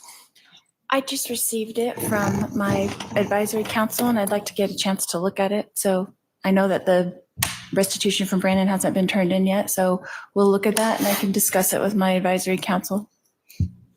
Would you want to waive your appearance for a restitution hearing in the future and have your counsel handle that? I don't see why I couldn't appear by Zoom. I think my request would be just to leave, not waive her appearance at this time, but if there ends up being some restitution hearing, I can reach out to her and decide if she wants to be here for that. I'm not going to have her extradited from Idaho for a restitution hearing if she wants to appear. So that's my issue here. She may be able to appear virtually. I don't know. Because at this time, we don't have the restitution from Mr. Boudreaux, so. All right. I'm going to set a status conference regarding restitution as to Kay Woodcock. We'll set that in a few moments. If you agree to it prior to that date, we'll vacate it. If not, we'll have to talk about setting a restitution hearing. The court will also, at the request of Brandon Boudreaux, issue a lifetime injunction that prevents you from having any form of contact whatsoever with him for the rest of your life. The court will also issue an injunction on behalf of Susan Vallow, Kay Woodcock, and Jerry Vallow that likewise prohibits you from having any form of contact with them for the rest of your life. You'll be served with those injunctions later today. In each case, it's ordered that you pay a $9 victim compensation fund assessment, a $20 probation assessment, a $2 victims' rights enforcement assessment, and a $13 criminal penalty assessment. Although it's largely symbolic, the court's going to impose the maximum fine allowable for each case. It's ordered that you pay a $150,000 fine plus a 78% surcharge on each case. Those total fines on each case is $267,000. I know the law says that you can't financially benefit off your crimes, but in the event that somehow you did, those restitution amount or those fine amounts are out there that can be paid. As to count one in CR 2021-001704, the court orders you to be sentenced to life in prison with the possibility of parole after serving 25 calendar years. This sentence would run consecutively to the District Court of the 7th Judicial District of the State of Idaho in Fremont County, case number CR 22-21-1624. As to count one in CR 2022-001-242-001, it's ordered that you be sentenced to life in prison with the possibility of parole after serving 25 calendar years. That sentence also, due to the number of victims you've created in the two cases, the immeasurable harm you've inflicted on many, it's ordered that that run consecutive to CR 2021-001-704. Because these sentences are consecutive to one another and consecutive to the Idaho case in which you are currently serving a sentence, you're giving 0 days credit for time served. You have the right to appeal from the orders of the court and to have a lawyer represent you. If you cannot afford a lawyer, one will be appointed for you. If instead you want to represent yourself in your appeal, you must file a written waiver no later than 30 days after the filing of your notice of appeal. If you cannot afford copies of the necessary records and transcripts, they would be provided for you at no cost. If you want to appeal, you must file a notice of appeal within 20 days of today, or you lose that right. If you want to petition for post-conviction of relief, you must file a notice within 90 days from today, or within 30 days after the appellate court issues a mandate affirming the judgment and sentence in your direct appeal, whichever is later, or you would lose that right as well.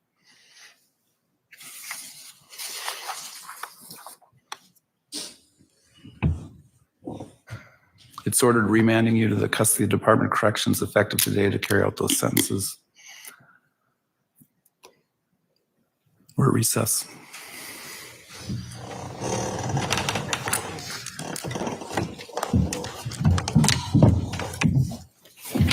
All right.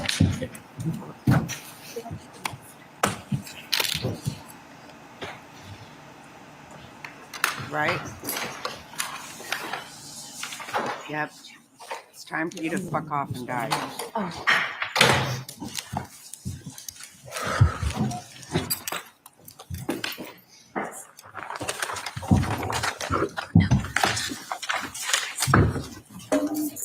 Lori, right in prison. We can't do that. Let's go. Everyone out now. And there it is, Lori Daybell being taken out of the courtroom, and you just heard someone say Lori rot in prison. I can tell you, I know that voice, and that is Vicky Hoban. That is Tammy Daybell's aunt. She used to live in Arizona. She now lives in Utah, and she has come here for this sentencing. So many people impacted are in this courtroom. You're looking at Kay Woodcock hugging with someone in law enforcement. This right here, this woman, that's Kay's daughter. That's her son, JJ's biological dad.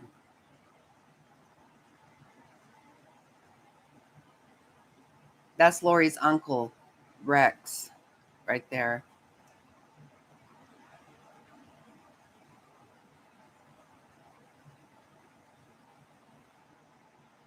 Wow. Okay. Well, you know,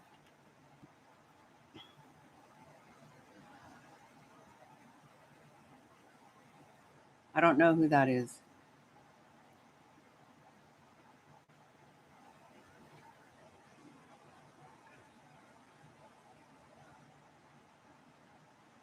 Oh, I think it's Rex's wife.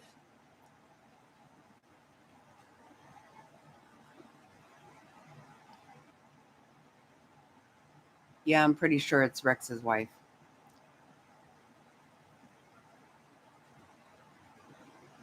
Wow. I cannot believe all that shit. I do wonder if the judge would be allowed to make her stop.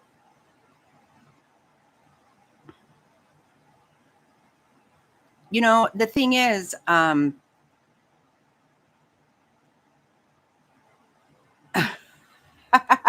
my God, I just saw that drive me. I don't know if she has the belt on today. Oh my God. I don't know if she was wearing that today. She wore it during the trial, but yep. Put your hands behind your back. Yeah, I think she was in handcuffs and shackles today, so I don't think she had the belt on. That's hilarious, though. Can you imagine? Put the belt on and just give everybody just one little time. Did he? Colby's Lyra. Oh, let me go. Oh, I don't want to. Let me see.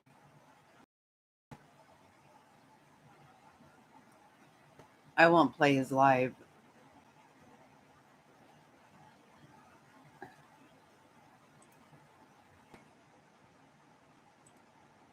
Can you believe that? No sunlight.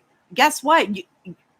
All you did is tell everybody that thank God you find your conditions miserable, because that's what they want you to have. Nobody wants you to be happy. Nobody cares about if you get sunlight. Are you kidding? Your children were buried in your husband's fucking pet cemetery. Give me a fucking break if someone cares about you getting sunlight. Oh, they have to give her vitamin D. Ah. Right. You need the firing squad, just like fucking Mantit's husband's going to have. Can you believe the way she even talked about her husband? Just, I don't know. Last I saw, Colby went live yesterday from the hospital, and said he was going to have to do it by, his statement by Zoom.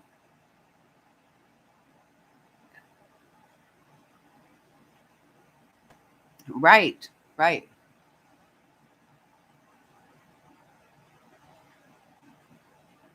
Look what was going on there this morning. Some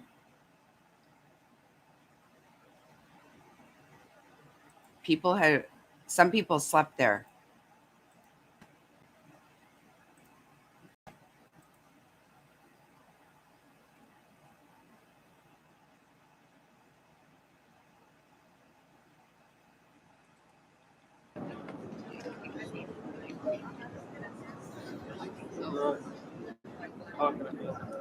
I guess I could look on YouTube.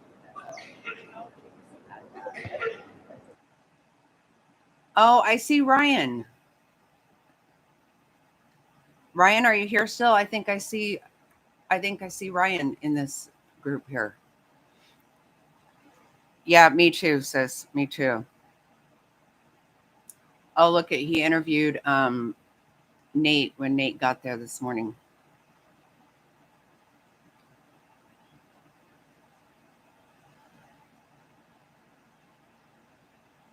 Yeah, I think that's Ryan.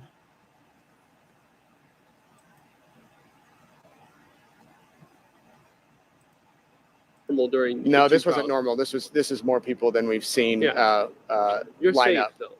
Well, I hope so. I think that people are. This is their last chance to see Lori Vallow Daybell, and if they followed this case since day one, 5.5 years ago, they're like, all right, I got to get there. I want to see there. There's some fascinating there. So I think that's why there's so many people here today. You got here right yesterday. Yeah, we were talking yesterday. Oh yeah, I need to show you guys what real quick. Let me show you guys what. Hold on.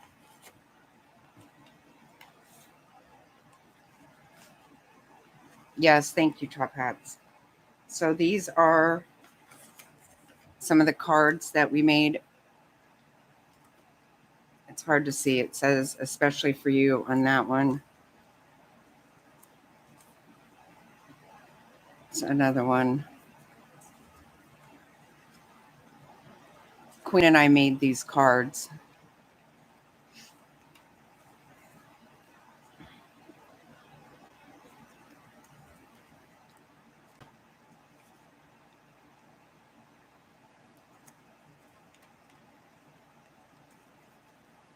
There's that.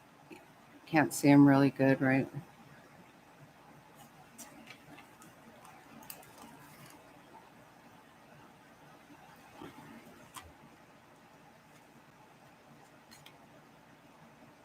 See, okay, this right here, what I don't like one bit.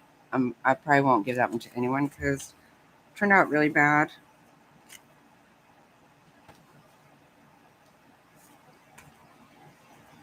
There's this one.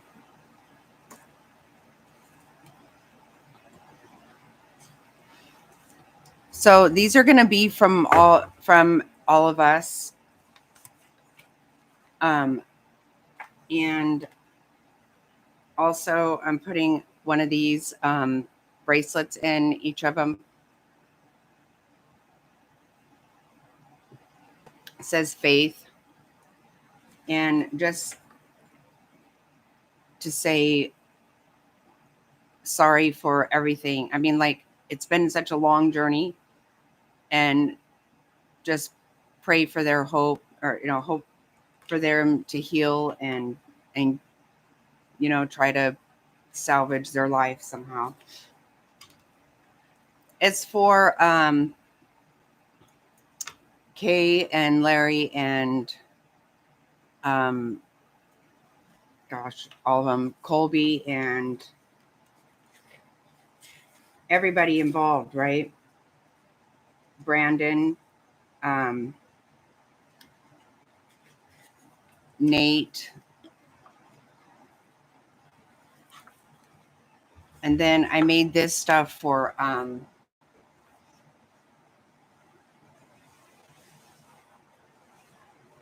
Colby's family.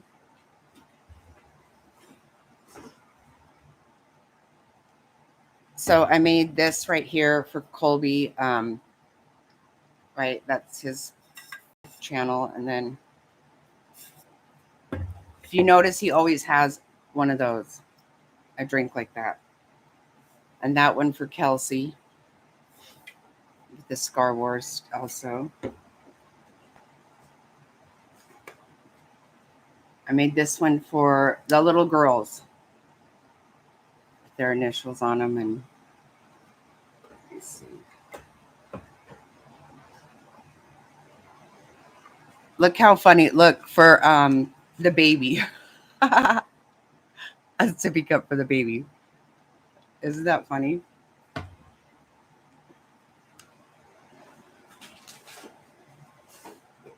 And one of the bags, like I made the other guys. I made this bag.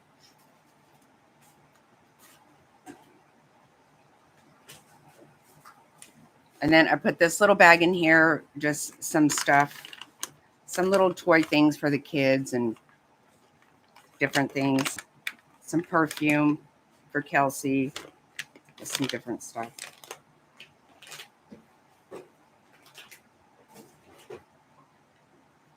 So I will get all this sent off because he finally got a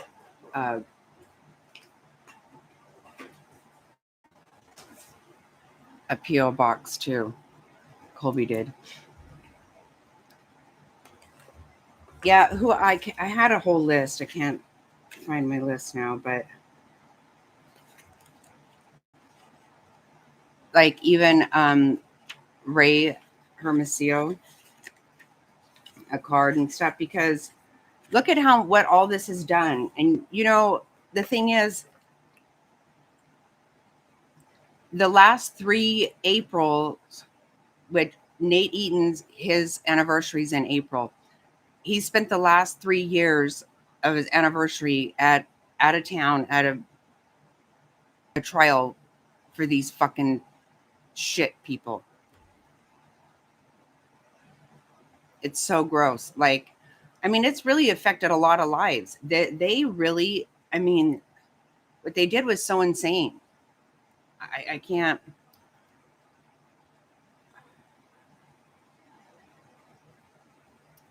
Where do I get vinyl? Oh, I get it everywhere. I can get it. You get it at on Amazon or at Michael's or Hobby Lobby.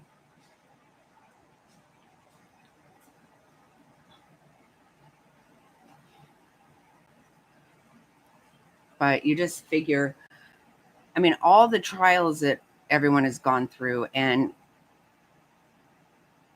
like, to think, like with Brandon, you guys remember, I mean, he left because he was scared. Of course he was.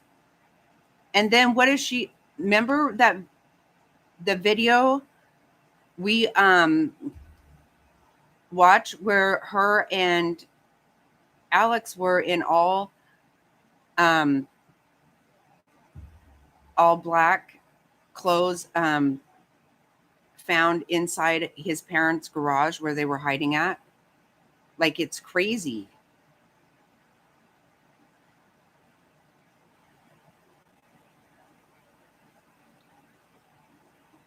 Yeah, I can cut you a word. Just tell me what you just text me what type of what word you want and what everything, and I'll cut it for you.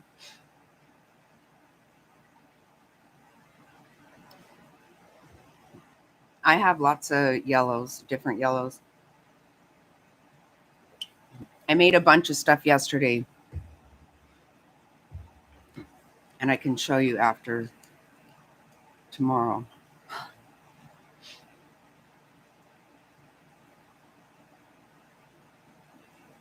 Yeah, you just got to tell me. And do you want it like iron on or not?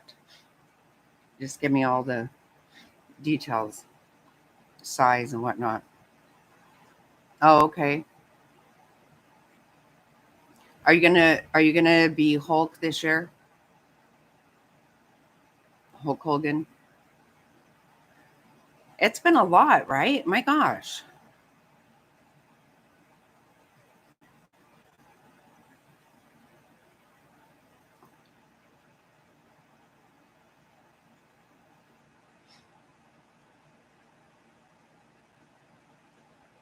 My goodness.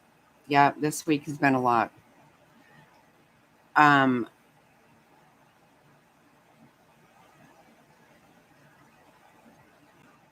This is what happens, right? Whenever they come to a closure, and that's what's really good.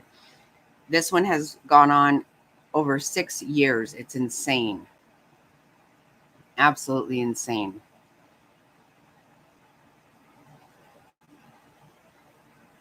Oh, okay. Yeah, you mentioned yesterday maybe changing it. It has been. It's been a long 6 years, and it's very good for these people to finally be able to say, fuck off. Go rot without sunlight. Who cares if you have sunlight? Of all things, for her to say that. Who cares about your teeth? Who cares about shit? You are in jail. What the hell do you want, you stupid? Ugh. And this is not about religion. I will never believe that there's any what all these crazy beliefs and stuff, that was all some kind of ruse. There's no religion that tells you to kill people. It doesn't. It does. Even though there's some kind of different faction or whatever of it, it's not about that, because I don't care what people believe. Everyone can believe what they want. You still don't. Not everybody just kills people. No, they don't. No. And this made up thing, what's so funny? So, the last time she gave her statement, it's always about people being busy in heaven. It's like, you just cannot. Certain things she says literally make me insane. But the thing is, she, oh my God, now I lost my train of thought. Oh, she's always in her statements the last time and then this time saying how, her near-death experience. Everybody in her family says they never heard that. That was news to everybody, that she died when she gave birth to Tylee. And the thing is, this is what they clung on to. It's that Julie Rowe that wrote about near-death experiences that Chad was all enthralled with, these people. And everybody says all of a sudden, after he met Julie Rowe and started getting involved with all that, their weird way of thinking, they're like preppers, end of time stuff. Not everybody is like that, thinks they should kill people. I feel very sure of that. But all of a sudden, Chad had near-death experiences also. because this Julie Rowe had written about them. And his family says also that they never heard those stories until this shit. So, I mean, so aggravating. And acting like God has anything to do with you being a sadistic, fucking greedy whore killer.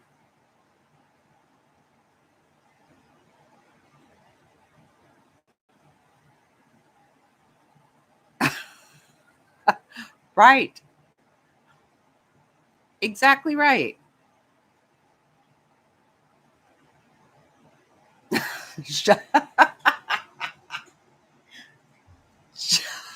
Oh my God. Yeah, that's a fact. I do have some yellow vinyl that you probably do not want. Oh my God.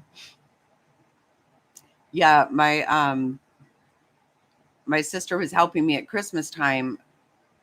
You know, I make so much stuff at Christmas time, and it takes me, like, I spend a long time with it. My sister was here helping me this past year, and I had got all the kids these plain jerseys, and then I put their team names on them. Made jerseys for the whole family, and little bandanas for their dogs with their team stuff on it. Anyway, I had this yellow, and I went to iron it on. All of a sudden, it started doing this weird shit. And it was some kind of textured that you couldn't tell. You can't tell if you just look at it. But as soon as you get heat to it, it bubbles up. It actually might be kind of cool for something, but I didn't expect that to happen. Like fuzzy. Yeah. It was so weird. I had to. It was actually on Baby Dan's jersey. I ended up screwing up about 3 jerseys for him. I had to get some overnighted and try to hurry up and get it fixed. And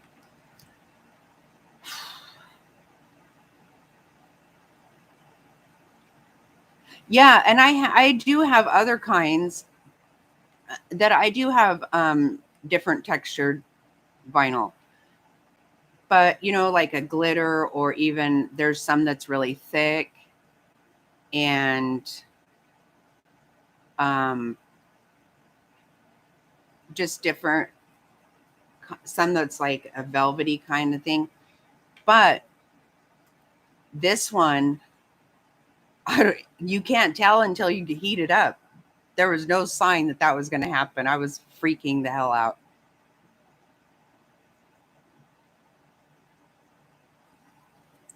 Got a hair on me somewhere. Yeah, some of them, they are really nice. That one is not. I mean, it wasn't for that anyway. But I have it labeled.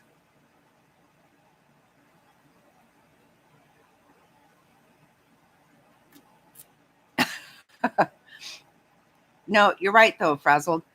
No, exactly. You know, of course, this is the thing. She has to sit there and say that she has to make this up, because otherwise she has to admit that she just killed everybody for money.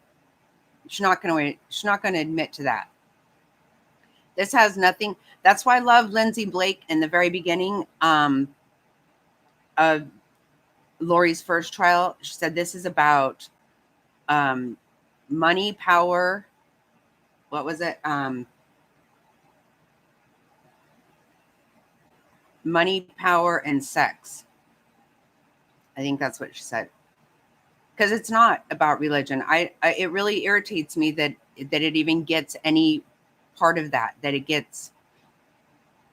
even gets said, really, because it's not about it. No, what you did was for money and was for greed, and you are a sick, twisted person. Yep, sex for sure. And I'm glad people talked about her dancing on the beach and all that horse shit.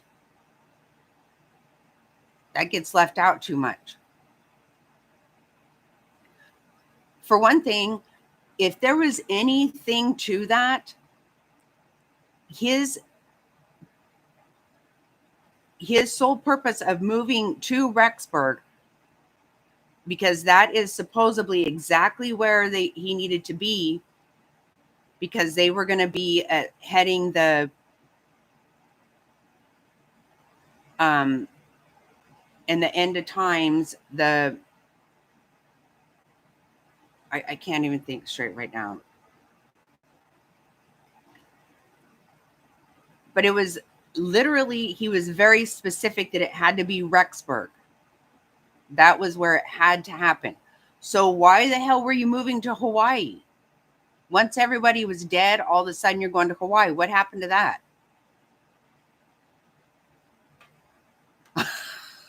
I know. Can you even stand it? It is so crazy. Here, Charles is a nice looking man, a good man, successful. And she kills him so she can be with worthless ass man tits. I mean, it defies any kind of. She just she just wants people to feel special or whatever. I don't know if he made her feel special. That's why they had to kill everyone though, because he didn't have any money. Yeah, I know, isn't it crazy? It's just nuts.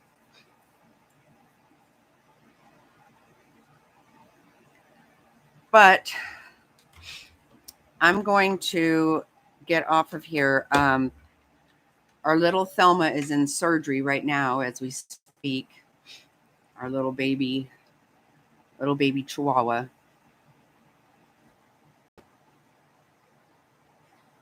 So we're going to have to go and get her, and she'll finally feel better. I know. I hope she felt. She's been. They said she was just going to keep getting an infection, so. But she had to have it again. Go through another series of antibiotics before the surgery. So she's in there right now. Poor thing. I felt so bad because she couldn't eat after midnight. So we just free feed them. We always keep their food out, and we had to put it up before we went to bed. I felt guilty.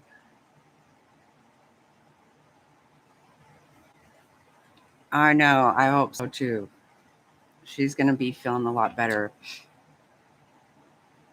But she's going to have to be all nursed up today. But okay, well, I will be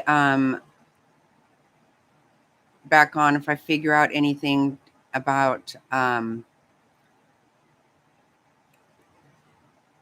Chelsea Graham. I'll try to look up that stuff, and I don't know, maybe I'll go live while I'm cooking. I got to cook. I'm going to make cakes today, make a cake for Queen's birthday. I'm going to make 2 cakes today. So maybe I'll go live later if anybody's interested in any of that.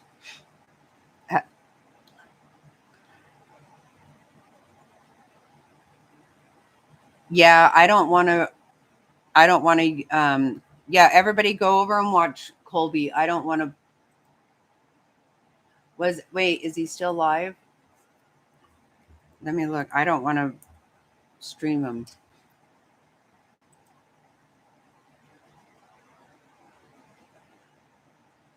Oh, okay. No, it's over. Here, let me play.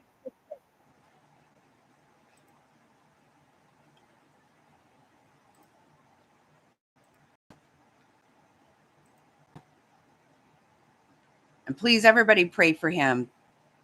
This is really sad. I think that stress, if stress is not what has caused this, it is not helping it. Oh, right. It's really emotional. That was hard. I'm sure that was hard for everybody involved. It's not easy to give those statements, especially being in the room. I feel for everybody who has gone through this. If you guys really see just how many people are involved, you just can't imagine how many lives have been affected. And of course, she sat there and doesn't care. It's almost expected. Can't really talk more than like you don't have to think, oh yeah, this was anything new. This is the same thing, same old story, same person every time. So I hope everybody just got what they needed from just that perspective. I hope that everybody got the healing they needed without needing her to validate them, because you're never going to get that. You're never just going to have validation from her. And so really just for everybody who did it. I'm just proud of them. Wish I could have been there. I thought that the judge wanted me to just use my mic. That's unfortunate. I know I could turn on the camera, or else I would have, because he said turn your mic on, so I didn't know if they had that. I don't know. So it was unfortunate. I'm glad I said what I said. She needed to hear that. I could have gone way harder. You guys know I would have got out the swear jar. I don't think anybody else cussed except Larry went off. But I'm glad I got, as long as everybody just got what they needed out. To hear from Brandon's family was hard, because I just, you just get perspective. It's just like with Chad's, the whole thing is like you realize how affected they are, and they use their words and their pain, and they explain it to you, and hearing all of Charles's family and everything. So what happened was, you guys saw that I was not supposed to go first. If anything, I was a little shocked. I was supposed to go a little bit later, which is fine. I mean, it's not like I'm upset with it, but it was it was just a weird situation. And so I go, okay, Colby, you're here. I was like, oh my gosh, I thought I was gonna have a minute to warm up at least. I never really truly regret what I said. Sometimes I'm like, I know I could have said more. I wish I said this. You kind of have those thoughts, but really at the end of the day, you're just trying to get your heart out there. I felt like I said what I wanted to. She heard it, and she really had to face the music. But her statement at the end shows you everything's going through her brain. So it was heartbreaking. It was hard to listen to everybody be in pain. It was hard to listen to, everything. I'm still stuck in this beautiful hospital room. But to be fair, they've been taking care of me where I'm doing great. They're helping me. So I'm not trying to ever make fun of that or them. I'm just stuck here all day. So, and it's okay. It'd be better to get better than sit around here not knowing what's going on. I'm about to go get my second spinal tap in a few minutes, and then hopefully that'll give me some answers, and I can get back into routine, and we can get back to doing our thing as a family and as a group. Just thank you guys again. I've told you from the beginning, thank you. Thank you for the support. The fact you guys care so much has helped carry me through. And, I really hope this was the end for everybody. There is a peace and a love that comes from being able to say goodbye the way you would need to, and being able to say, just being able to get out of this situation and set your peace. And her response was literally, I'm a good person, and I'm going to get out of here, and I'm going to make the walls fall.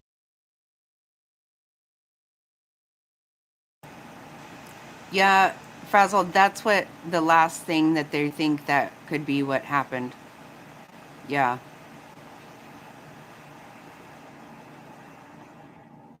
They're still doing a lot of tests, though. And I'm like, okay, when do you think that timeline is? You're going to make the walls fall tomorrow? It's pretty interesting. Never heard of her. Someone said, are you afraid to have a spinal tap? I just had one Sunday.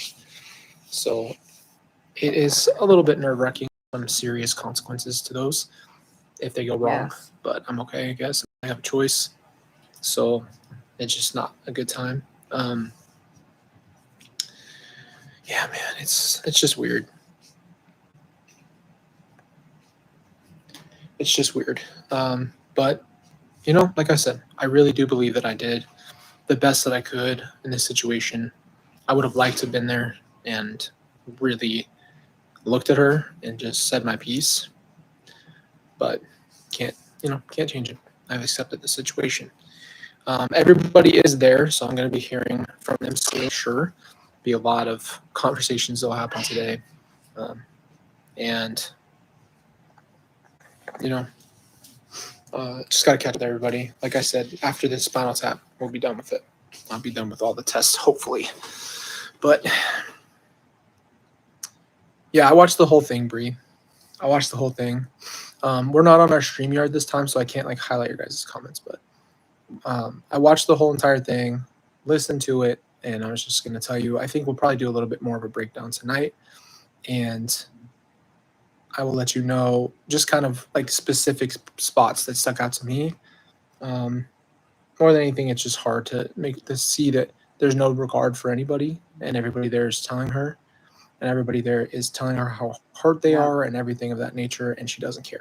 It's always gonna be tough, but yes, we're gonna rest, we're gonna chill, and we will get back tonight. I will let you guys know what sections and stuff that highlighted for me, you know, it's just hard day, but hopefully we will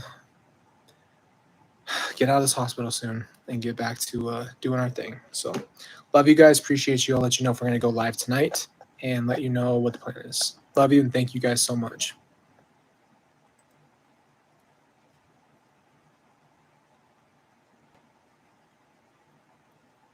yes, that's 100% right.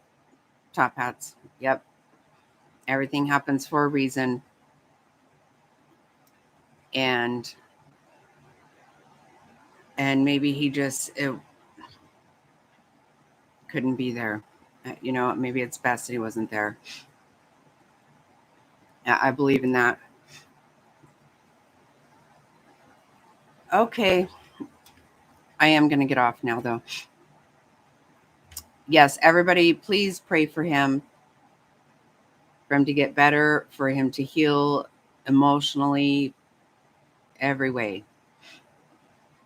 But I am signing all of these cards from all of us. Let everybody know how much we care about them and how much we want them to heal and be able to move on from all this. Because it's just so sad. So sad. All right, I will get off. Thank you so much for being here with me, watching this with me. Appreciate it. Love you. Love you guys very much. Everybody have a good day. Try to. Bye.